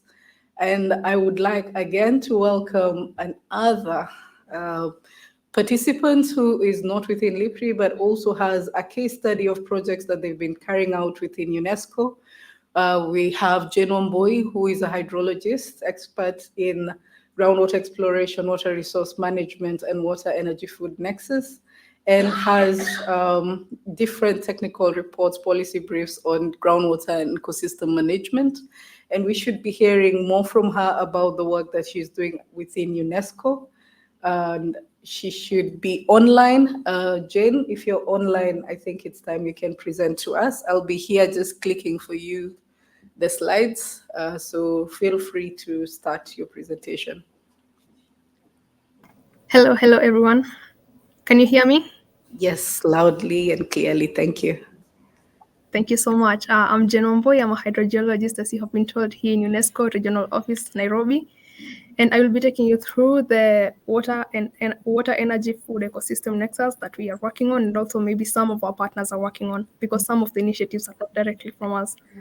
So I'll start with an introduction and showing how the advancement of the SDGs are progressing in Africa and all the gaps. So since the adoption of SDGs in 2015, Africa has only reached a 6% target. It's only on track for 6% out of the 17% that is globally recognized. And this is interesting because it only emits less than 4% of the global carbon dioxide emissions. And this leads to more climate variability and even worse impacts compared to the rest of the world countries. This leads to more persistent poverty, where we can record that 55% of the impoverished societies are founded in Africa. And we can also see that despite all these developments and SDGs being on track or not on track, depending on the states, that we have we have increase in number from 270 million to 281 million people living in hunger. And for the sub-Saharan Africa, we have more of the challenges. That's the next slide, please. Thank you. In sub-Saharan Africa, we have more challenges and opportunities when it comes to the WEF and Nexus. We can see that while Nexus really is about resource interdependencies, and you can see that while there has been an increase in energy access, there's still more people compared to the past that live without energy. Considering Africa, 90% is not tapped in Africa, that is hydropower, and only 40% of the power that is used in Africa comes from hydropower. And despite more energy demand, this is due to more increase in population and also increased urbanization and other activities, more needs to be done when it comes to renewable energy. And the only thing that can be done across Africa, across sub-Saharan Africa, and even upscaled across the world, is having a linkage between the WEF and Nexus, water, energy, food, and ecosystem. This will help in the achievement of the Agenda 2063 for Africa and also the Paris Agreement for all the goals. And a Nexus solution will be through integration of all the resources that are interdependent. Next slide, please. So I will dive right into the case studies that we work on.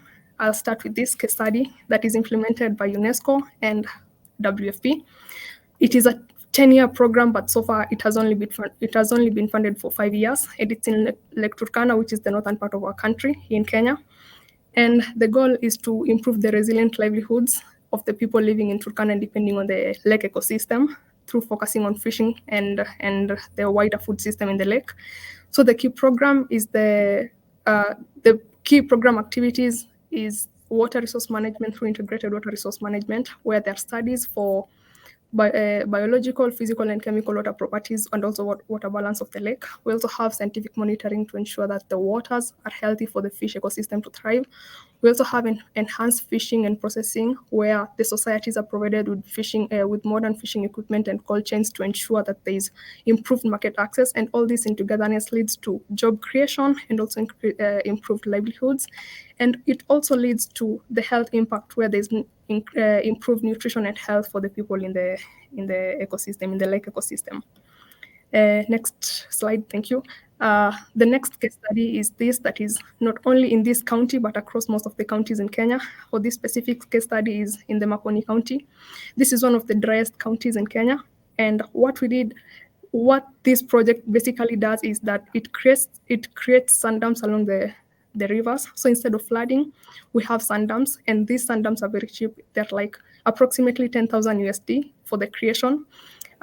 It's covering water in sand, and every sand dam has a unique engineering process according to the geology of the area. This specific one is the Kaiti sand dam, Kaiti 1 sand dam, because we have a few Kaiti sand dams. So Kaiti 1 sand dam runs 1 kilometer back from the barricade that is created along the river. And below the sand dam, we have a network of pipes that leads the water that trickles down to the pipes into a very big tank. And from the tank, since the water percolates into the tanks, the water is already filtrated, so it only needs chlorination.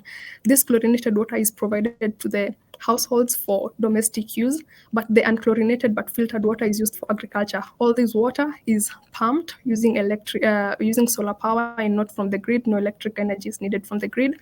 So it's from the power and the sufficiency. This means that the households can use the waters for their irrigation for the household all year round without depending on power from the grid, which means there's sufficiency. And this is amazing because out of Kaiti 1 only, 20,000 families are being fed, and this goes a whole year without drying up. So before the next season of flooding comes in, we have a replenishing, and this infrastructure not only provides water to the community, but also leads to infiltration, which leads to managed aquifer recharge, which is basically water trickling down to the aquifers and replenishing the aquifers. Next slide. So the benefits is that they control floods and replenish the aquifers in the area. There's also all year round irrigation and also improves economic empowerment, especially for women and girls who used to travel up approximately 10 kilometers in the past to go and find water. And also the river that was seasonal before now is perennial, and there's ecological rejuvenation along the rivers. Now there's more greenery around the area, and there's also reduced gender inequality. And for the next case studies along the northern side of the Kenya is on the northern side of this catchment area, which is the Osongiro River catchment. Kenya has approximately 80% of its land being an ASOL, an arid and semi-arid land. And this catchment, focusing on this project, provides ecosystem services to approximately 3 million people. And this is integrated using gray infrastructure and also ecosystem-based adaptation to ensure there's synergy created between the water energy and agriculture, and also the land use. There's also co-production of energy from the field and even to archives for knowledge sharing and knowledge management. And the expected outcomes from this is the improved livelihoods for resilience, because there's enhanced water and energy security for the community. There's also policy integration, where there's inclusion of ecosystem-based adaptation and Nexus approaches, and also national policies that are aligned with the project mandate. Also, there's stakeholder collaboration, where there's an increased coordination between all stakeholders, including the public, the private, and even the civil societies, including the NGOs. And finally, there's knowledge dissemination, where there is effective dissemination to inform policies and practice. Next slide. The solar-based irrigation, this is in Mozambique, where the women especially are trained and they've built capacity for how to use water in a system called Pay As You Irrigate. So they are aware of the amount of water that they use during irrigation. So they are very careful with the amount of water that they use, making sure that they do not use more water than they would like to pay. So it leads to management. And this is important because it not only ensures that they can afford the crop yield irrigation, but also the yields go up and the water wastage is minimized. This is very local, where we implemented a desalination program in one of the counties that has a fluoride issue in the water, and almost the whole community has skeletal and dental fluorosis, which is a health issue in the county of Naivasha. And this is, excuse me, this has led to improved benefits because this system is very small. This CDI, capacitative deionization equipment, is very small. It can move from one station to another, and it has settings. So it helps not only in employment, because some of the water vendors can get the machine, purify the water, and sell water to people and get money from that. It also reduces inequality, where it reduces distance that people travel to go and get clean water, and also it improves health. While this health improvement may not be seen immediately, in years to come, it will be noticed, where the younger generation will not be having skeletal or dental fluorosis. The next slide is for the best practices. Finally, the last part of my presentation. So the best practices for us to ensure that there is effective welfare nexus is, first of all, creating holistic synergies across sectors and reducing trade-offs. This can be done through implementing innovative solutions, and this can be done through customizing technologies and also leveraging on local resources. Instead of finding resources from outside the community, we use the resources that the communities have. So we find the riches that are in the community and leveraging on that. It is also important, this is very crucial, that we are supposed to use scientific data to inform our decisions through creating scenarios, and also including all stakeholders, because the stakeholders are the voice of the projects and every other kind of program. And this can be done through strong community involvement and also private sector leadership, and also harmonizing policies, as we have mentioned before, strengthening capacity of stakeholders, especially the local community who are pioneers of the projects, and finally bridging the gap between innovation and commercialization, including the inclusion of indigenous knowledge into all programs, so that we can leverage on both scientific and indigenous knowledge. And finally, we have expertise in-house here at UNESCO for groundwater experts like myself. We also have a team for disaster risk reduction, floods, man and biosphere, because man and biosphere are the center of the planet, and also GIS, which helps in manage aquifer recharge. We also have a HP Wins, which is a platform for knowledge management and sharing, which has information for all the projects that we run here in UNESCO, and we even allow the platform to be used by other projects. And finally, we have a water quality portal to ensure that there's analysis for everything. Thank you for your time and for your attention. Thank you so much. Thank you, Jane, so much. I'm sorry it felt like I rushed you, but our time is really, really not on our side. But I understand, thank you. Yes, you presented really well, and I think we've learned a lot.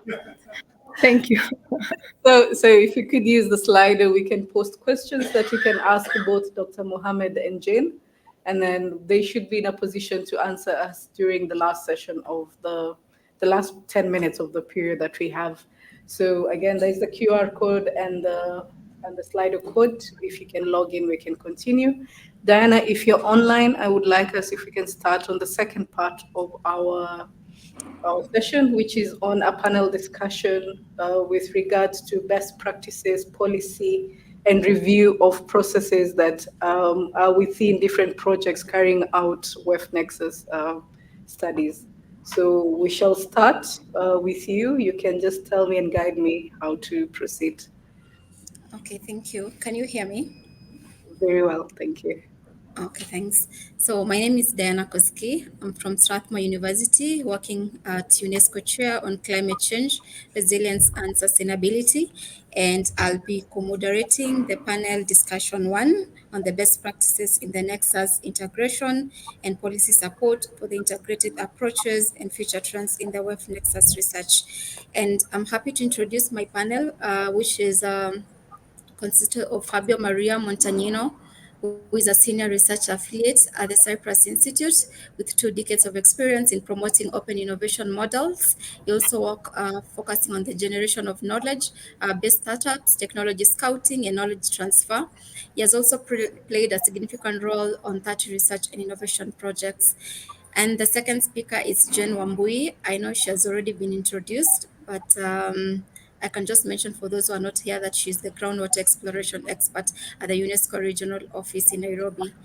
And the third panelist is Simon Thuo, who is a lead practitioner on the scenario analysis and development process and has been training high-level government officers and subnational authorities on the WEF approaches to optimize use of nature-based resources and also limited financial and human resources.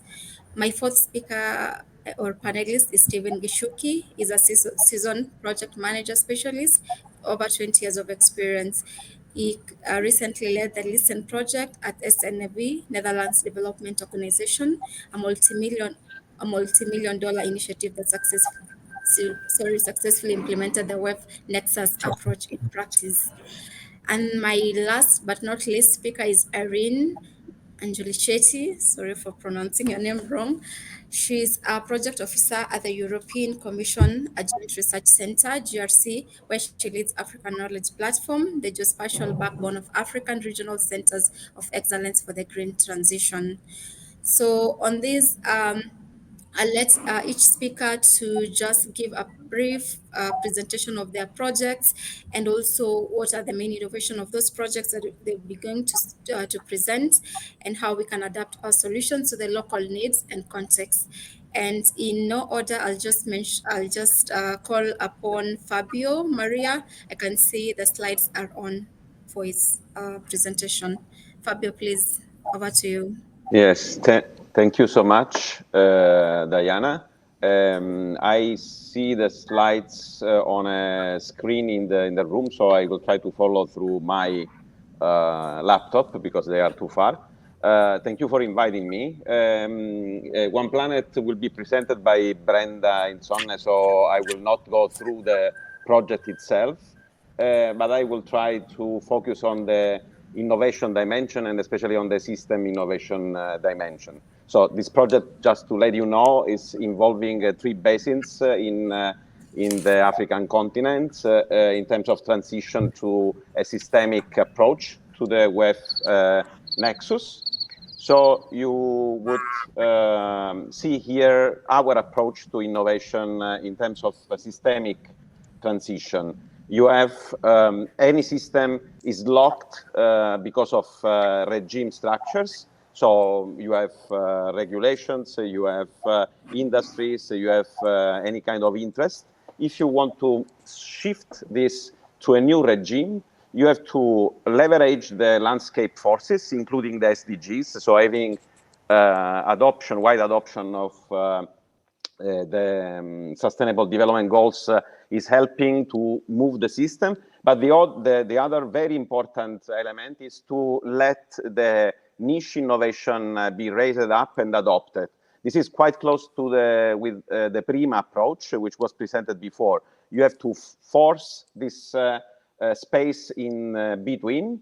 And that means that on top of research and innovation actions, in our case, was the development of a number of systemic models connecting water, energy, and food.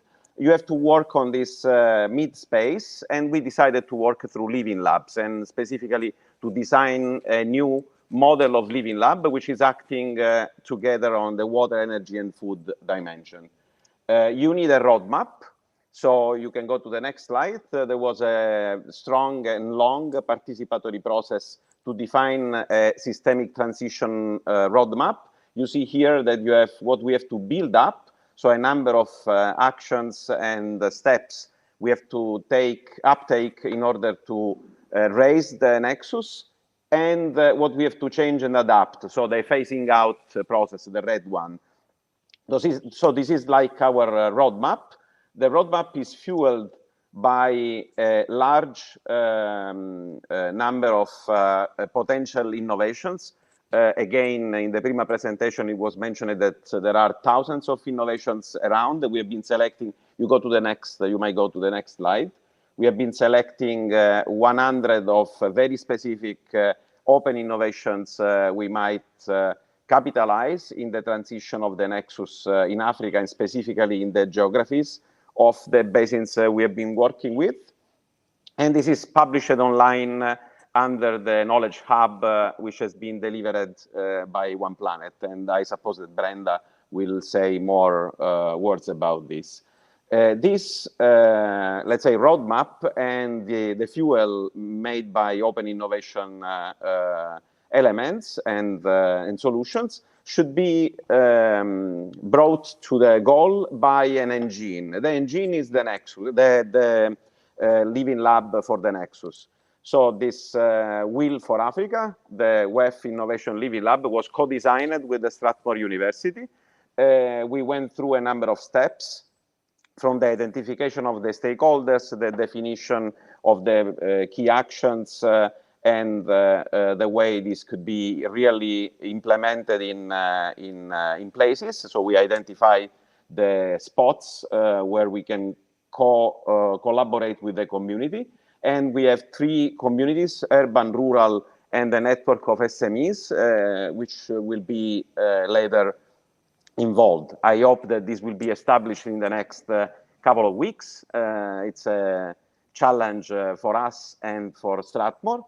And then this will be the key, let's say, instrument for bringing the knowledge base to the roadmap as a key instrument involving the community where the Nexus should be developed. So you see here that from technological innovations to institutional innovations, we have the 3 fundamental components which were established along the project.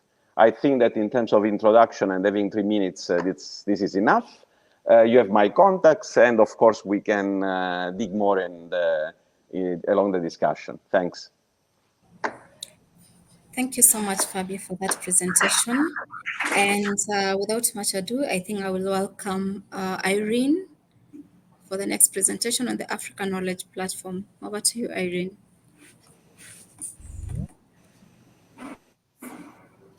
Okay, then, yeah, thank you very much indeed for the opportunity to present today the African Knowledge Platform, and in particular the tool that we are developing regarding the water, energy, and food and ecosystem Nexus. As it was said by Diana beforehand, the African Knowledge Platform is the technological backbone of a much larger program, which is the Africa Regional Center of Excellence for the Green Transition Program, which is funded by the DG INPA. But the African Knowledge Platform existed before. It was launched in 2022, and it has been launched from a recommendation stemming from the AU-EU partnership that wanted to create a unique single hub, at least try to create a unique single hub to access the wealth of knowledge, primarily, let's say, produced by the European Commission, but not only, over Africa. So the core of the African Knowledge Platform are its datasets. We have a collection of more than 500 datasets. We also some datasets that were produced within one of the LIPRI projects. And therefore, you are more than welcome to look at the datasets that we have available, download them, and play with them. We do have the tools that put together the various datasets and derives information pre-cooked, pre-analyzed for both expert and non-expert users on a variety of topics. And in particular today, I'm going to spend a few words on the WEF Nexus tool, the WEF Social Impact Analyzer that we are developing.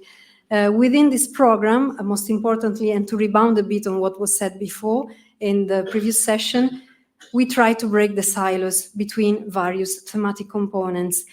Within the program, we have the water component, an agri-food component, and the biodiversity and forest component. And as AKP, together with other stakeholders, we act to bring together the work of these various thematic components. But to dig a bit into the WEF, we are working in this direction. So producing a tool which is open source, as all of the other tools that we produce, as all of the other data sets that we distribute. We'll put together, first of all, the resource information coming from different sources. And here I'm sharing, this is a prototype that we are building. It will work on a continental level, and I'm showing the evapotranspiration from the FAO and the dams from the Global Dam Watch, just as an example. So it will act as a collector of resources of this kind, thanks to the work that we do together with the water component, coordinated by another unit of the JRC, but with plenty of African stakeholders, African Regional Center of Excellence. Then, again, as an example, in the ecosystem part, we will have data sets like the percentage of woody vegetation cover. And then we have two interesting data sets that have been put together by the agri-food system component that are related to the crop diversity. Just indeed, as an example, we have two types of crop diversity index that were calculated over a portion of Kenya. But what do we want to do with this? What's the innovation we want to bring by co-creating this tool with the program stakeholder? We want to link the intervention in the water and energy and food domains with the social impacts. So we are working on the geographical relation that exists between making an intervention somewhere in these domains and having as an outcome the highest social impact. And we selected for this a number of social outcomes in which we would like to understand, the geographical correlation with the water, energy, food, and ecosystem domain. Therefore, we would like to provide to the policymakers an instrument that makes them understand where is more worth, let's say, to invest or to intervene in order to gain the more out of a particular social outcome. In this case, you are seeing the relation between energy access, water access and malnutrition, for instance. Then we have a roadmap, of course, for the development of this tool. We are in the first stages because we are indeed taking contacts, creating the contacts with the various stakeholders of the programs, and there are many in the various domains. So in Africa, of course, and with other stakeholders also in Europe. Therefore, we are still in the experts consultation phase, I would say. Then we will explore the appropriate data sets to monitor the indicator that will be selected in the first phase. Then we will prototype, we will build a prototype, and then we will go into a circle of feedback with the partners. And then hopefully we will launch the WEF tool. We are really seeking for partners to build up this tool. So we are very much keen in interacting with you, with those of you working in the same direction. And with this, I thank you very much, and time-wise, thanks. Thank you so much, Irene. So for the two other speakers, I'll let them respond to the three questions that I'd asked just for the brief presentation on the projects they're doing and also the innovations and also how it connects with the social impact on the ground. Please, I let you, Simon, go first and then we can have Steve. Just 3 minutes, please. Thanks. Oh, okay. Thank you very much. Now, the Water Food Energy Nexus is not really new. We have practiced it for more than 20 years. In fact, the first time I heard about it, it was a disaster because we had just instituted something called Integrated Water Resources Management that brought so many other, maybe more than 20 different sectors together, ranging from water, agriculture, energy, climate change, and so on. And just when we had it perfect and we had the policy framework, then here comes the Nexus, and we thought, this is a big risk, a big threat, but eventually it turned out it was all for the better. And then I would say that the first country which has been able to implement the Nexus at scale was Ethiopia. And they made this announcement in Nairobi. And to implement that, they were the first ones to create a ministry for water, irrigation, and electricity, which brought together those three sectors. So when we're talking about the award, I think they should be the first to get it because they actually implemented it at that scale and using a lot of their funds. I would say that over time, I've been working with many different agencies, GIZ, the Dutch African Development Bank, and also county governments.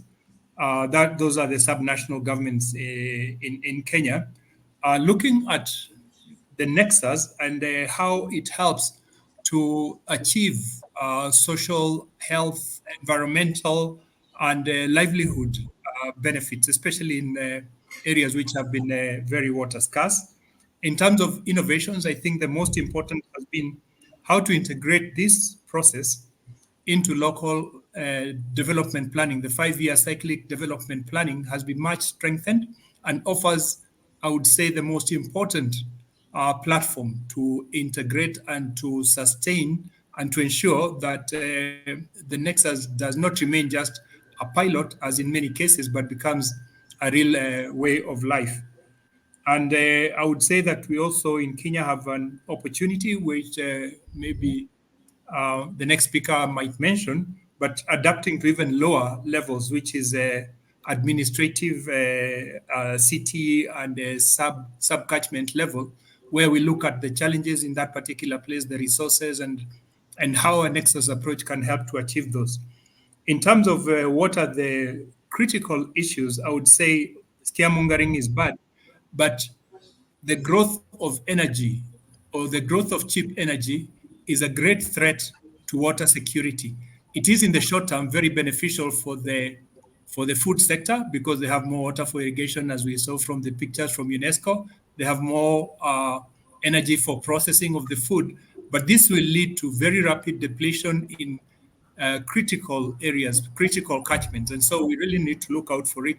So when we are thinking about some of the non-technical issues that we need to highlight to governments, I think the growth of cheap energy is one very, very big risk. The second aspect is the budget and resource efficiency, which also works across boundaries. If we can find, because in my work on the Nexus, we found that you actually spend much less on investment in infrastructure when you have infrastructure serving multiple purposes. And this is what we also learned from the multiple use of water, but now it's multiple use of water, food, and energy. And then unintended consequences, benefits from this approach, including on climate change, on environmental restoration, and also on nature-based solutions that come as a result of implementing projects in the Nexus is something that we really need to highlight to government. So thank you very much for the 2 minutes. I have a few more things I could say, but respect the time and the fact that there are more speakers behind me. Thank you. Thank you so much, Simon, for that highlight. And for the next one, I'll let Steve. Steve, please give us like 2 minutes also of what you're working on. Yeah, thank you. Thank you, Diana. Yeah, I will just highlight some briefly on a project that we're implementing here in Kenya called Raikipe Isuru Samburu Transforming Environment through Nexus, which was funded by the Embassy of the Netherlands. It was focusing on building resistant climate change for enhanced food and nutrition nutrition and water security in the arid and semi-arid areas of Kenya. It was a consortium project with SNB Agra and FCDC. And the main objective of this project was to contribute to enhance food and nutrition and water security, with outcomes focusing on policy, improved water and resource management, increased production and adoption of good agricultural practices, efficient water practices, technologies, innovations in selected crop and livestock value chains, including fodder and forage. So we had, based on the experience, this project came to an end, but there are a few things that we learned from this project. Once the increasing concerns of how climate change affect water, energy, and food security, demands on and how the several sectors at the regional level, regional government level interact, how climate change intersects closely with all the three areas, such as ecological systems that meet water, energy, and food needs of the society, how they're interlinked, and improved water and food security, how that can be achieved using a Nexus approach. So there were quite a number of challenges, especially around data, availability, accessibility of data, and logic for sound decision making. A lot of conflicting interest across departments and agencies, balancing these competing interests and trade-offs among water, energy, and food systems was quite a challenge in the implementation of the web Nexus. Implementing the Nexus approach requires adequate funding and investment in water, energy, and food infrastructure and services. So things like PPPs and other innovative financing are very, very critical. Climate resilience, again, is a key consideration in Nexus programming, and efforts should be made to integrate climate resilience measures into water, energy, and food interventions. So again, we had innovations of things that we were able to that really helped us achieve our objective, especially around integrated planning across water, energy, and food sectors especially at the county government level. Alignment of policies is not easy, especially when it comes to policies. It's a tedious process, but again, it's very, very critical, especially with institutions across water, energy, and food sectors. Also, ensuring that community structures also instill or are able to integrate the Nexus thinking also was also one of the things that we brought on board. But what we also learned was implementing Nexus approach requires a lot of funding and a lot of investment. And efforts should be made to integrate climate resilience measures in water, energy, and food interventions.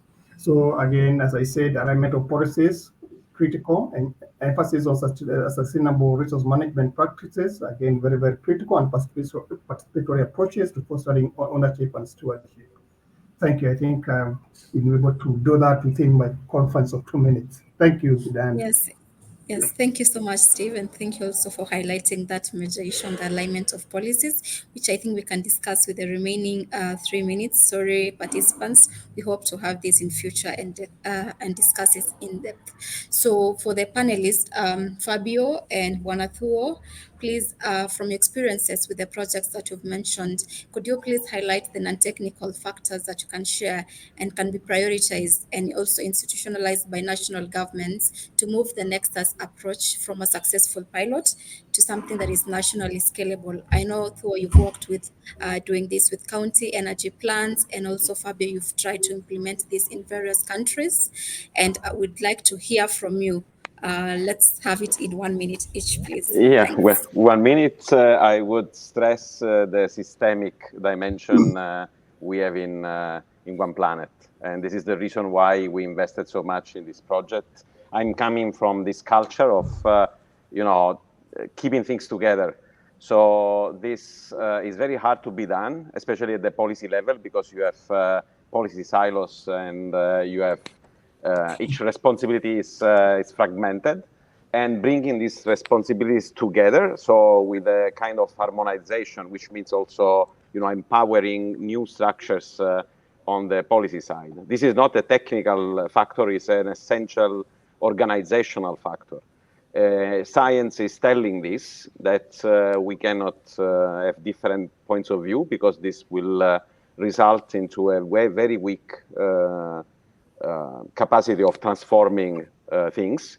So that's my first element to bring into the discussion. We have to reform institutions, even at a local level, in a way that is putting into the focus the systems, not the single and individual elements. So not energy alone, not water alone, not food alone, not land alone, not biodiversity alone.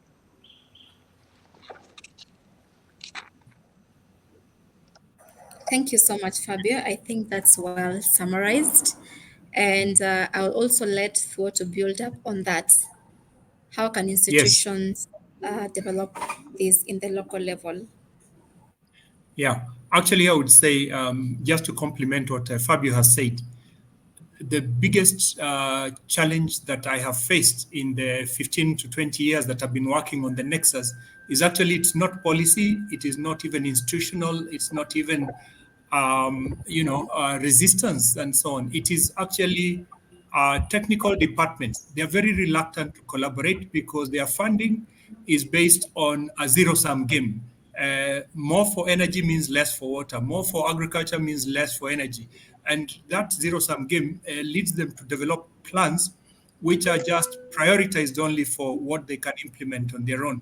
So I think this is one of the areas we have to look at, that is in the public domain. For the private domain, it is also really crucial that we get investors and the private sector to understand the danger they pose to the future and to environment and to natural resources from overexploitation of one resource, which is mostly water, using the other resource, which I mentioned before, is energy, for the purpose of the third resource, which is food. So the Nexus must be seen as both an opportunity, but also a very, very serious risk and threat to social order, especially in countries which have difficult climate conditions, like we have in most of sub-Saharan Africa. Thank you. Thank you so much, Thuo. And for the next panelist, Steve, could you please build up on what Thuo has mentioned on the funding of the government, which is a zero-sum game as of now, and also how institutions' requirements that donors and governments should place, especially the large development partners like the Embassy of Netherlands. I think you've worked with them, EU, and what most important aspects like the low-hanging fruits that you can share that can be leveraged right now to quickly de-risk these integrated WEF Nexus projects. Please, Steve. Yeah, thank you, Daniel. I think it's a lot there. Yeah, first on WEF funding to ensure it moves from segmented to sectoral budgets to a truly integrated financial framework. Three things there. One, we really need there's need to focus on the establishment of joint planning and budgeting mechanism.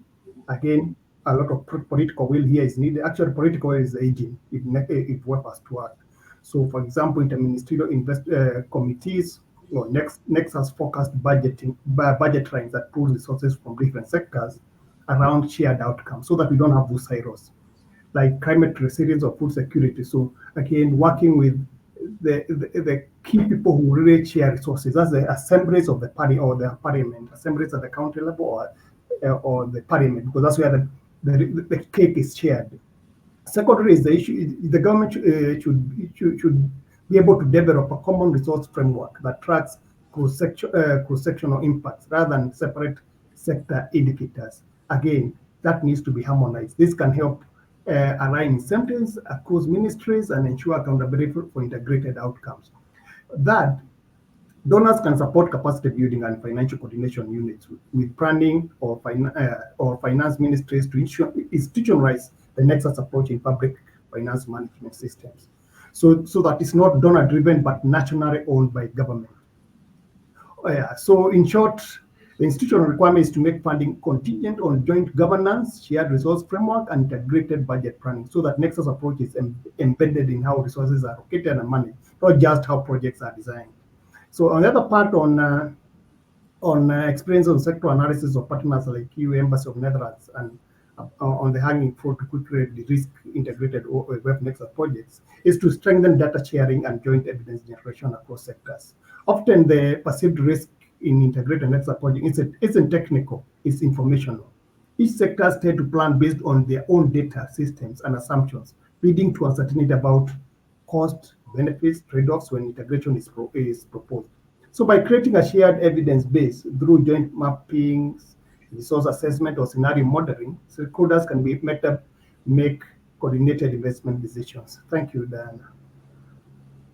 Thank you so much, Steve, for sharing that experiences from working with those international partners and how we can create a joint mapping for the WEF Nexus resources. So I'll let Irene just mention something on the social factors. I know she talked about in the presentation, but in 1 minute, Irene, please let us know how often focus on the technical aspects related to WEF Nexus domains and identification of the trade-offs in the competitive usage of one of the WEF resources. I know Steve had highlighted it and also Simon, but please expound on it given the GRC knowledge platform that you're currently using. If I'm getting right the question, indeed, as I explained before, what the GRC tries to do is more to concentrate rather than on the interactions between, for instance, the water usages but from various sources, let's say. It's more on the social outcomes, because we know a lot has been done already on the WEF part, and a lot is done locally, and we try to work at the continental, at the national scale, or at least at the regional scale, and therefore we concentrated our efforts more in investigating the relations between the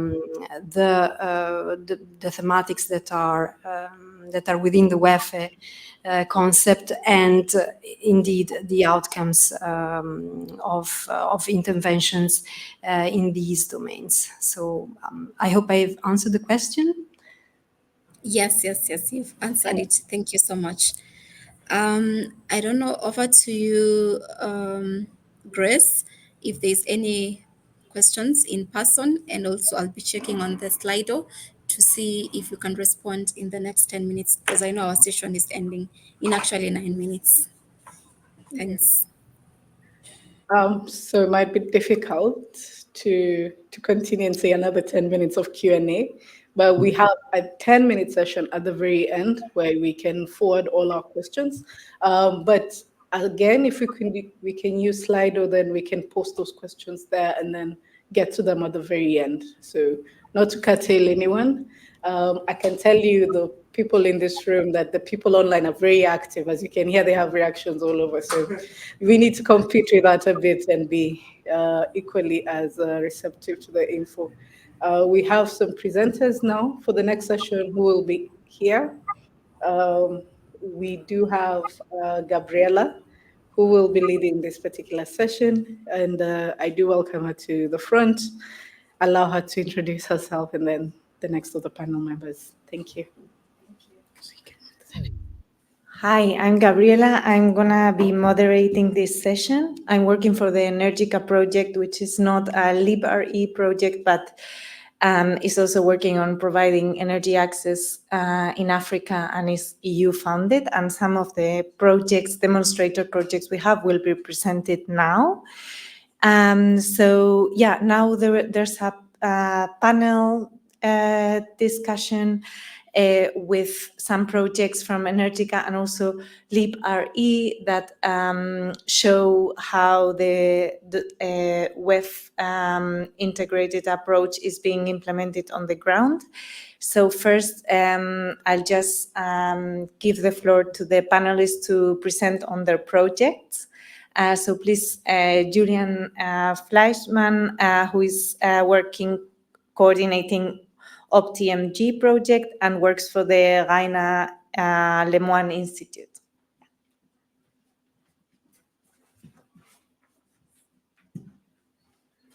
Thank you very much, Gabriela, and thank you very much to the organization, and thank you for the opportunity to present here.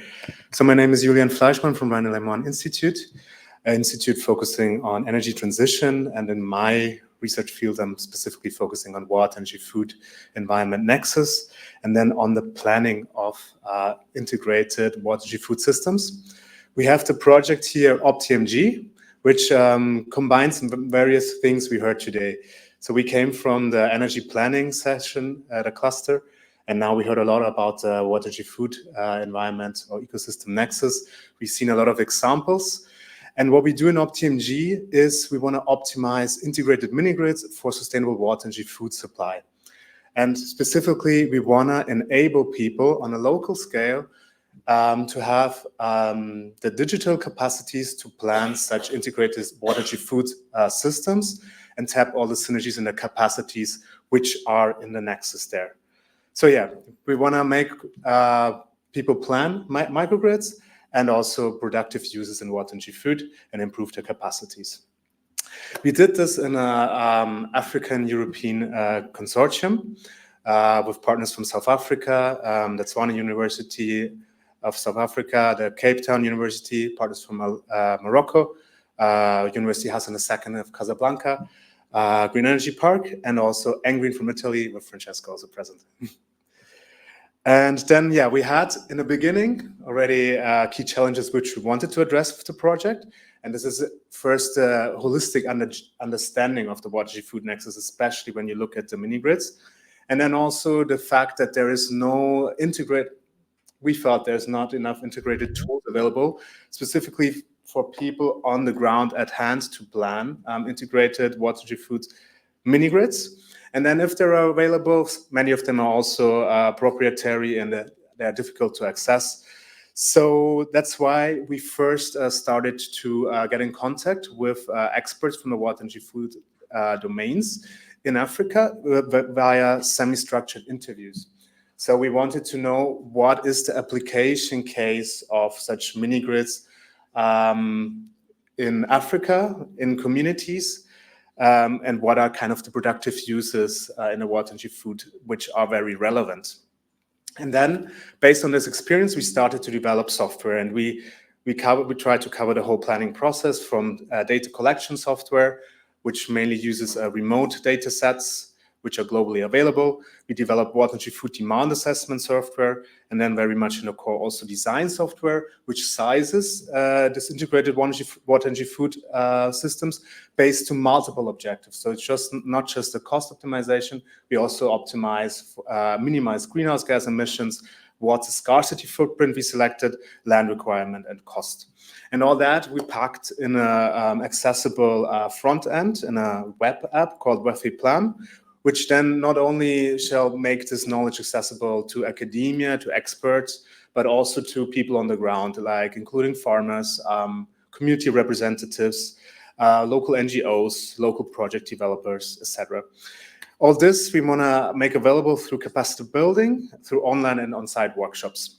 The project is still ongoing, so the workshops didn't happen yet, but maybe we have the chance to share the link also with some of you in case you want to be on the very first workshops. While on the very first workshops, we also work on improving the software. So now it's kind of our sort of base what we learned from the few interviews and the expertise of the consortia, which fed into the tool in development. But we also want to hear people, local practitioners, and see what they say to our solution, if it really makes sense for them, and also do small adaptations in this project and then more adaptations in potential future projects. So yeah, what is the impact? So we did various case studies where we planned integrated water and food grids using conventional existing tools and then also our newly developed tools. The case studies are in South Africa, in Namibia, in Uganda, and in Morocco. We developed open software and we developed training and workshop material. And then, yeah, the mission is very much still ongoing. So we want to really disseminate the tools and then with a big challenge, adapt to various contexts. And therefore, we would like to work more together with people on site. So this is a major challenge to really better understand the local conditions and also adapt the tools. So we kind of see that it's possible to adapt to the physical conditions, and kind of the quantitative calculations, optimizations can optimize regarding the physical conditions, but for the local social, cultural conditions, preferences, but also legal frameworks, there's also always specific regional studies necessary, and then also adaptation of our solutions to these regional conditions. That's my contact info, and that's the links to the project with the backend software, the ONEPlan web app, and also our project page. Hope that was in time, and I'm looking forward to a panel discussion and to the questions. Thank you.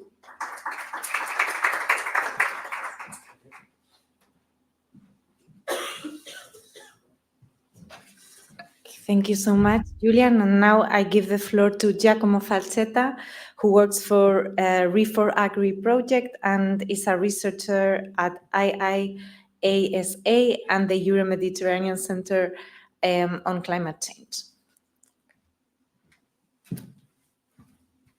Thank you very much. Thank you for being still here today. So I will bring you my short, very concise experience from the REFORAGRI project. The REFORAGRI is a project part of LIPARI, which is titled Renewables for African Agriculture, which is quite of a broad topic. But we did take a very specific angle in this project, that is to say, the angle of the nexus from the perspective of smallholder farmers.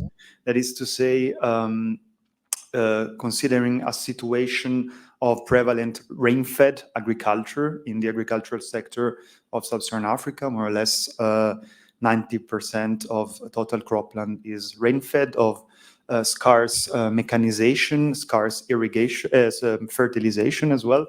And therefore, a situation which is socioeconomically of poverty trap and vulnerability to climate hazards, climate variability.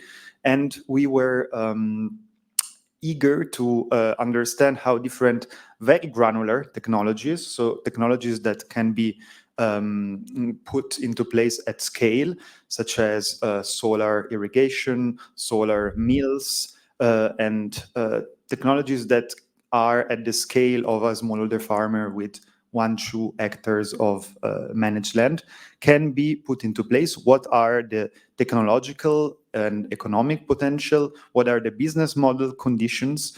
So we deployed framework that puts together the societal needs, the technology, and then, of course, the stakeholder engagement with deep discussions. We worked mainly in 5 countries, in Zimbabwe, Zambia, Nigeria, Kenya, and Rwanda.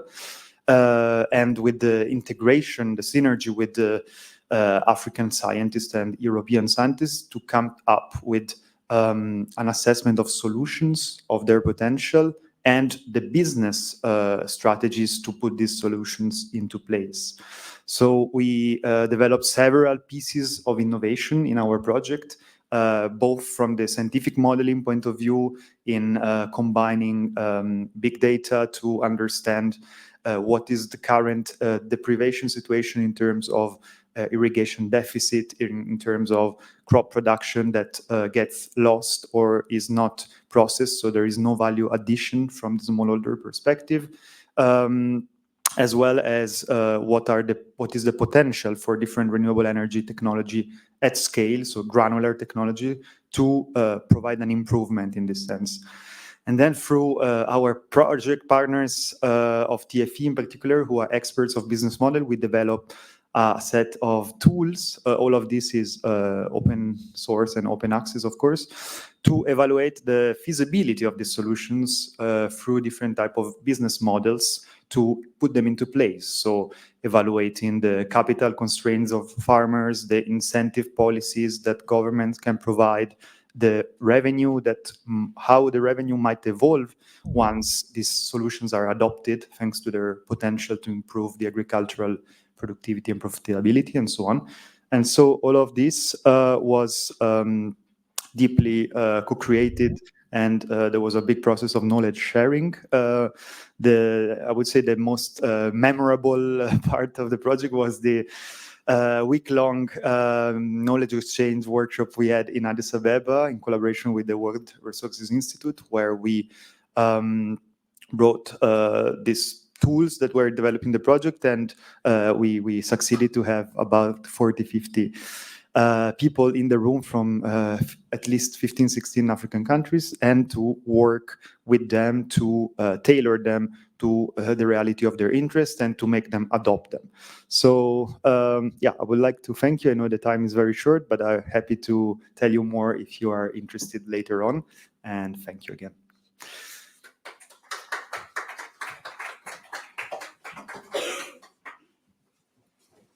Thank you so much. And now I'll give the floor to Nicolas Steinsee from NANOE, who works implementing the demonstrator project from ENERGICA in Madagascar. So Nicolas, the floor is yours, and I'll pass the slides for you. Okay, thank you very much. Hi, everybody, and thank you for inviting me to this meeting. Could you go to the next slide? Yeah, so I'm Nicolas. I'm the co-founder of NANOE, that is a French Malagasy social venture. We are part of the ENERGICA consortium, and we are also part of the LEAP-RE consortium. Our objective is to design and implement, and we have experimented that since a few years ago, a new rural electrification model for rural Africa that can become an alternative to either solar home system distribution or mini-grid deployment. This lateral electrification concept is based on, it rests on three pillars. One is technological pillar with progressive technologies that can help build power grids from the bottom up, that are nano and mesh grid technologies. The second pillar is an energy as a service value proposition. We do not sell kilowatt hour, but we sell an energy as a service. And the third pillar is a franchising model based on the deployment of these solutions by local entrepreneurs that are mostly young, female and male, wanting to empower their communities. Since I only have a few minutes, I will only say a few words about the building block of this technological electrification model that we call smart solar nanogrids. So the smart solar nanogrids are basically collective solar systems empowering up to 6 neighboring households, or can also power water pumping devices or agro-processing machineries. So these are basically solar home systems, but collective, with a particular technology that we deployed as part of the project, that is a collective prepaid meter where each user prepay his access to the energy service thanks to mobile prepayment. So this is a building block that we call solar nanogrid. And once a critical density of this kind of nanogrid is achieved in a village, the second technology we deployed and that we actually designed as part of the LEAP-RE project is a mesh grid technology that are actually interconnection modules that allow clustering of these small nanogrids within village-wide grids. The idea of that is to mutualize the power storage and production capacity to be able to increase the energy service delivered to the final population. So the idea is to really build power infrastructure from the bottom up. And as part of the ENERGICA project, we developed specific technologies designed for the water energy food nexus that has been deployed in Madagascar. And particularly, we designed specific nanogrids architectures for the cold chain, so to power DC fridges and freezers or water pumping devices. I think I'm already at 5 minutes, so I leave the floor to the other and be happy to discuss the subject further to anybody that wants to contact me. Please feel free to do it. Thank you, Nicola. I think that was a good introduction, and I'm sure there will be more questions later. Now I'll pass the word to Aminata Doumbouya, who is a social entrepreneur and founder of Freetown Waste Transformers, which is pioneering a waste-to-energy solution under the ENERGICA program.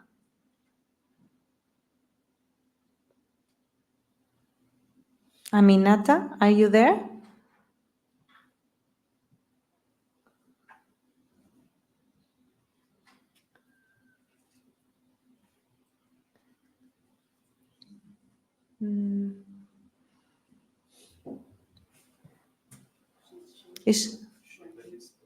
Maybe you are on mute, Aminata. We cannot hear you.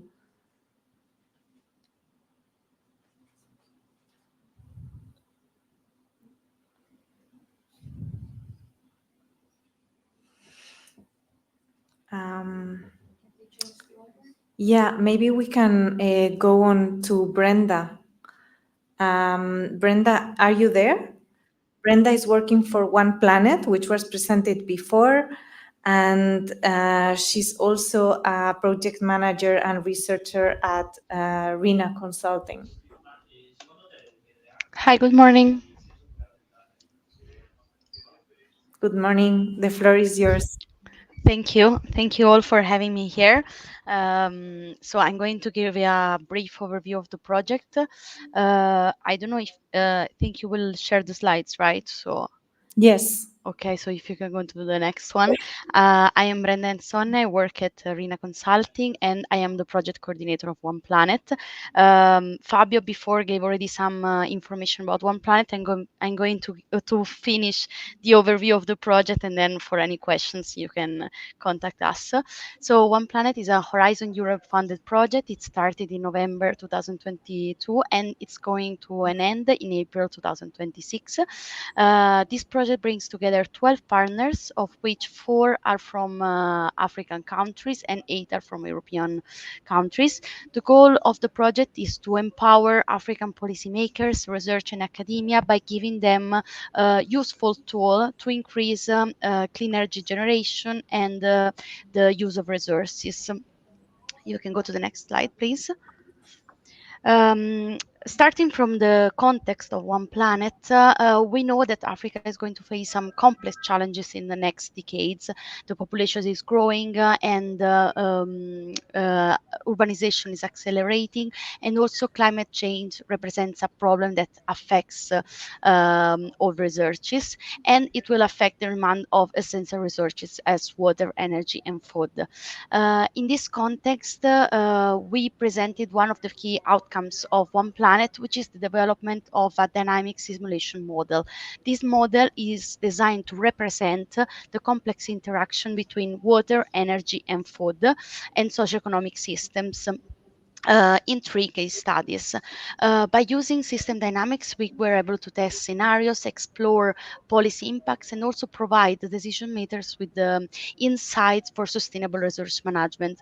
We have developed 4 models: water, energy, food, and socioeconomic, based on key variables such as availability of water, food and land availability, food demand, and then we interconnecting them.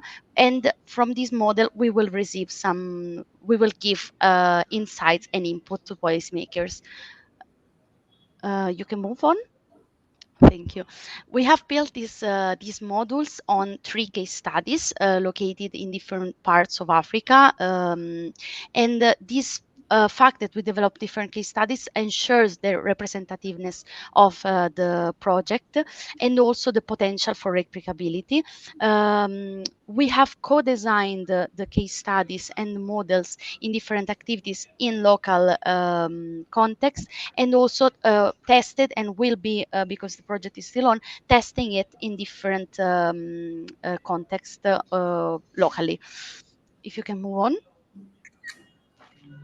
So starting from the system dynamic model, which is quite complicated and complex to see because it's something designed for the tool for technical people, we have developed a set of tools, a simulation tool for user experience, so for have a visualization of data and also to analyze and compare policies. We have built a knowledge hub where you can find resources. The resources, it's online and it's for free, so you can all access it. There is an academy where you can learn about the Nexus. There's a database of innovation, but also the possibility to connect with experts. And if some of you here are not applying to it, I think it can be a useful resource. And then also on the Knowledge Hub, you can find the card game that we have developed for didactical purposes. So for understanding better the Nexus by playing, so to be more inside into the scene. And this is all from my side. So it was very fast, so that we can stay on time. I thank you for your time, and for any question, or if you want to check on our Knowledge Hub, I will be happy to show you around. Thank you. Thank you.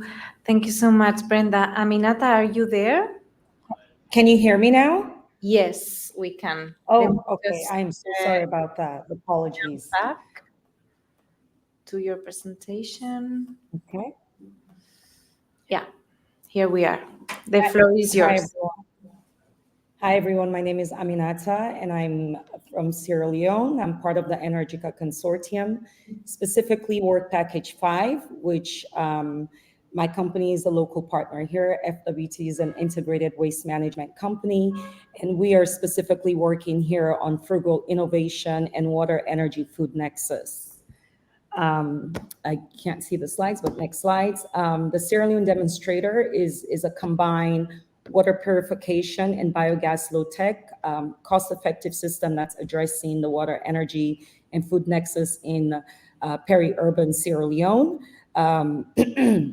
Basically the community that we've chosen, which is Aberdeen, is a good mix of residential and businesses, which has allowed us to explore several scenarios for the use of organic fertilizer, which is coming from the organic waste conversion process, and also generation of electricity and heat.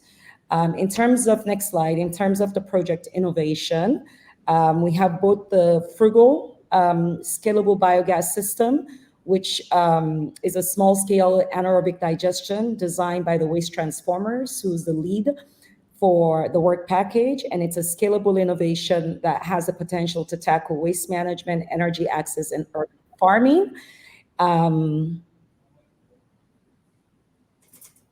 I can see the slides if I click on, sorry, I wasn't able to see the slide. Okay, there you go.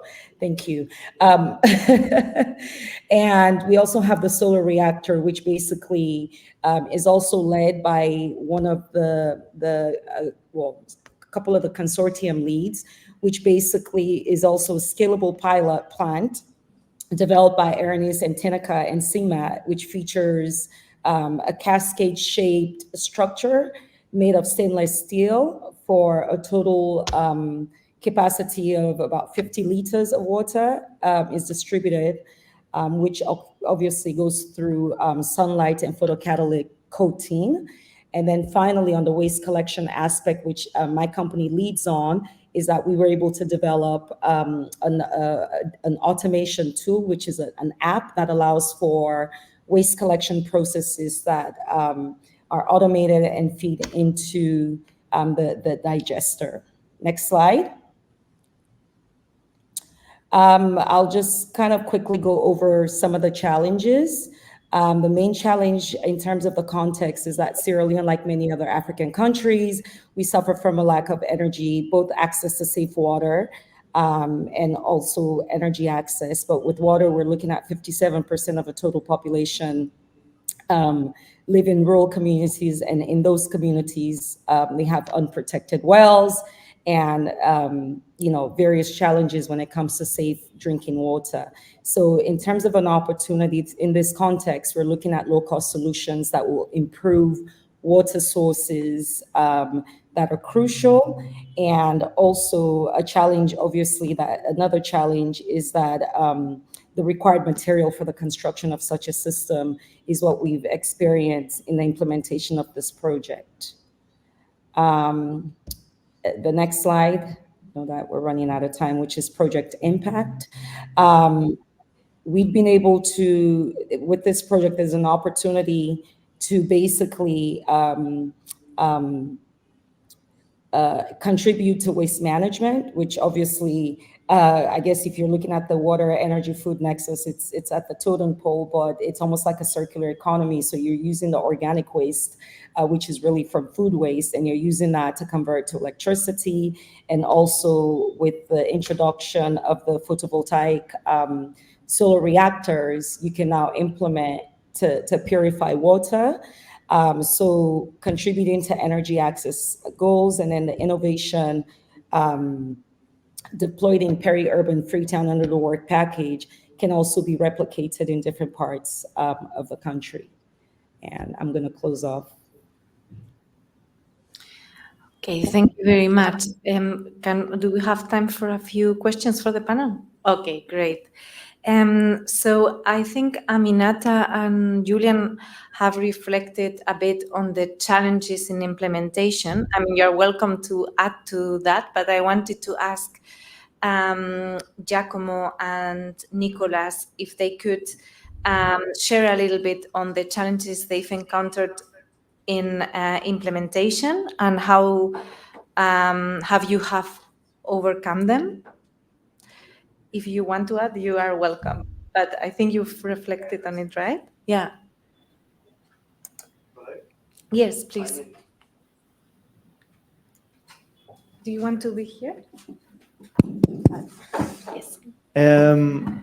I mean, for our specific case, I mean, in our SEforALL project, implementation was not that of installation of appliances or technologies on the field, because that was not in the purpose of our project. Our project implementation, I would say, applies to the uptake of the digital innovation that we developed from local, or also non-local in general, from global scientists and policymakers and business developers. And I think the main challenge here is always not to create interest, because I think interest is definitely there for this type of work and this type of solutions, but rather to make sure that there is a sustained interest over time, and there is a sustained support over time. So I think the main challenge has been, say, when we organized this week-long workshop, which was an amazing experience with over 50 people from 15 countries who were eager to spend the whole week to apply and implement these tools to their own areas and problems of interest. But then what happens at the end of the week? So the main challenge was to keep in constant touch with them, help them solve the issue, which is something which takes a lot of time. So in my opinion, but it's crucial, like it must be planned. So in my opinion, the main lessons is that upon the design of a project, the time spent for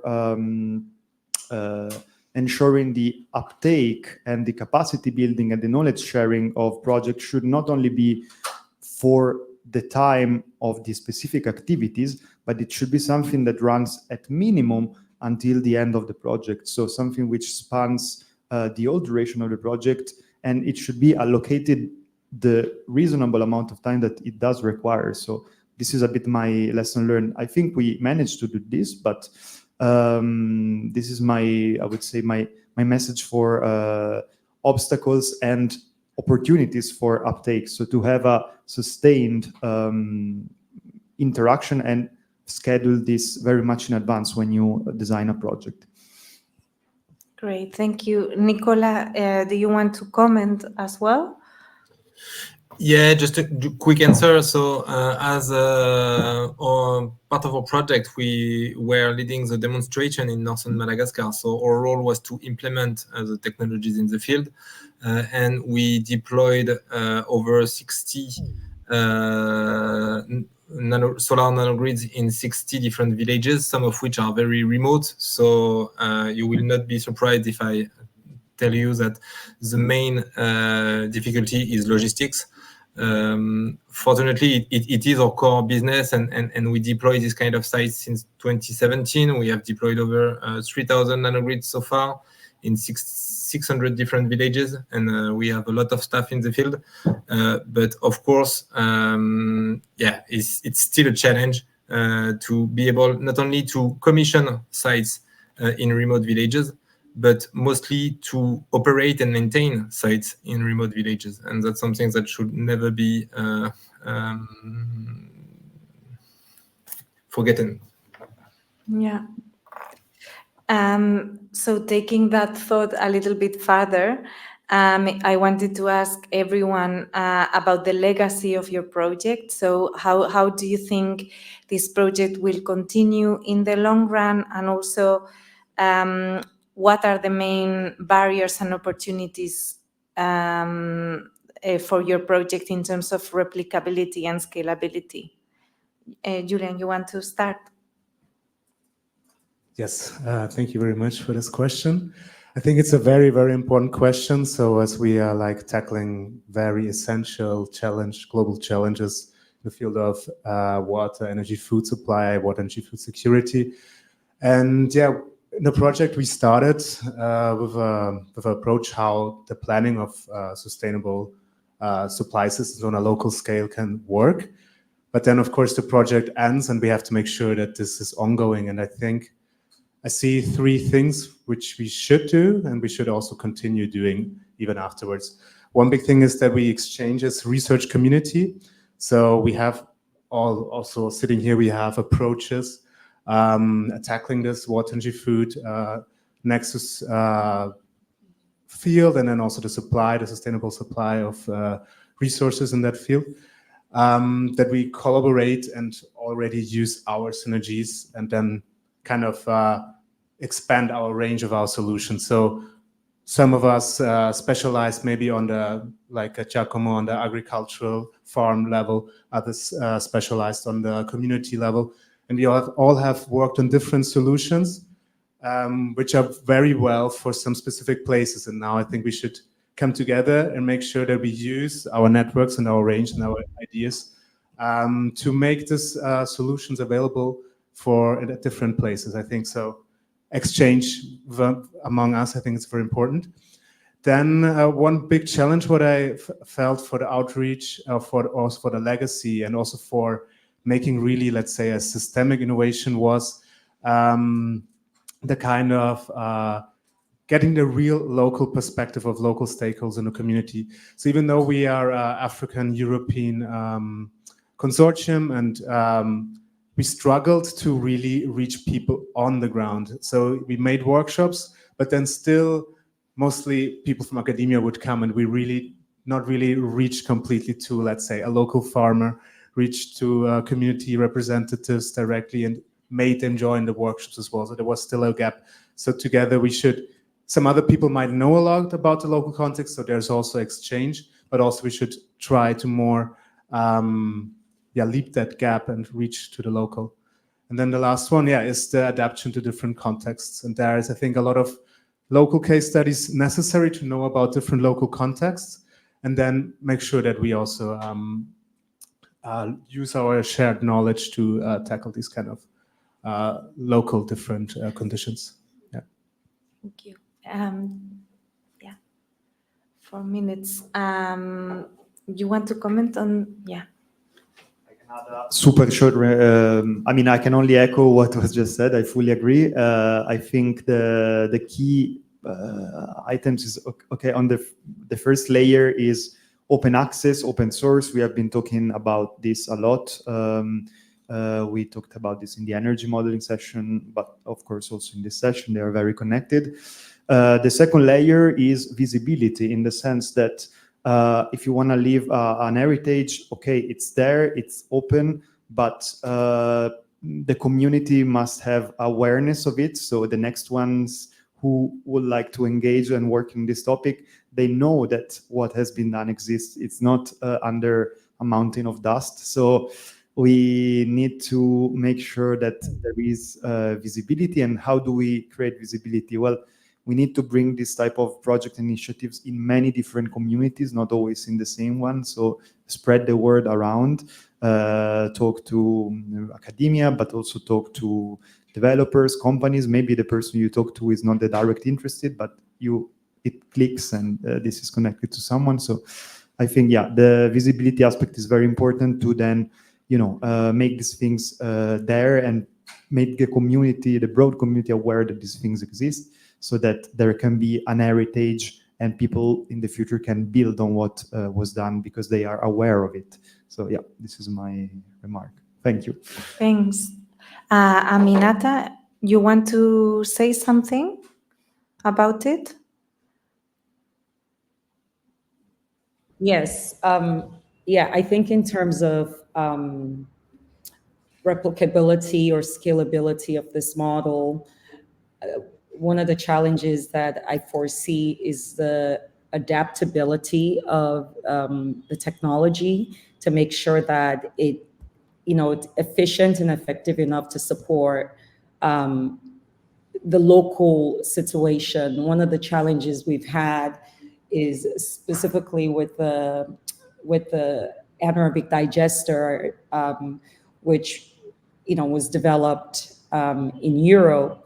When it came here, we struggled a bit to be able to get the gas levels adapt, to the food or the food waste that was here. So just a bit more local adaptation and building something from the ground up in country. I think that would be a great lesson learned as we aim to scale and replicate.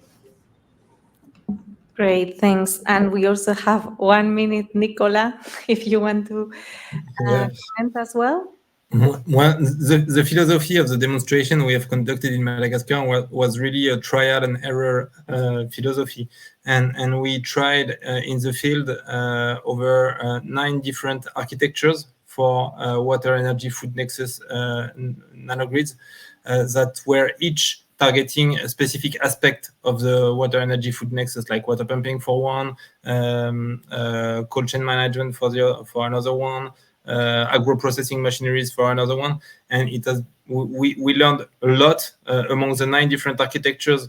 We see that probably 3 or 4 have no replicability potential at all, but 2 or 3 have extremely great replicability potentials, which is very interesting. And we actually already started deploying further this kind of solutions.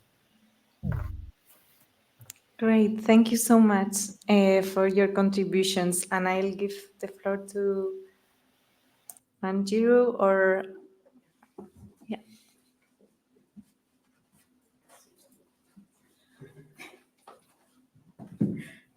Okay, I'd like to thank everybody for being here.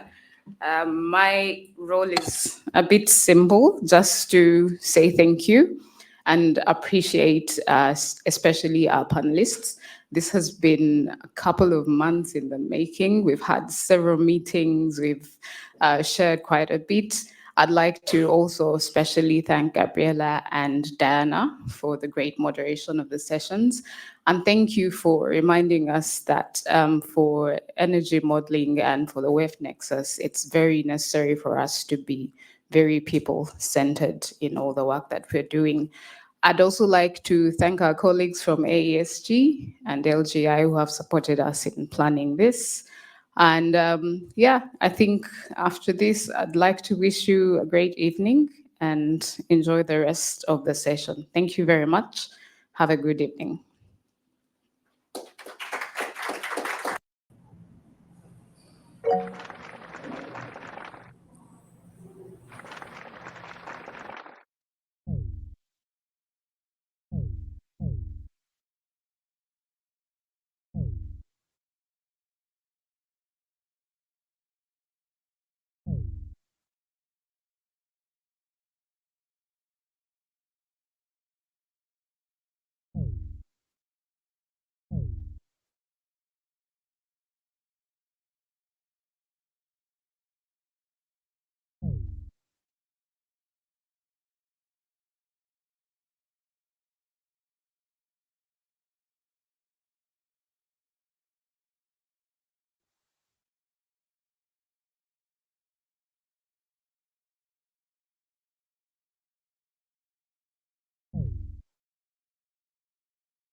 you.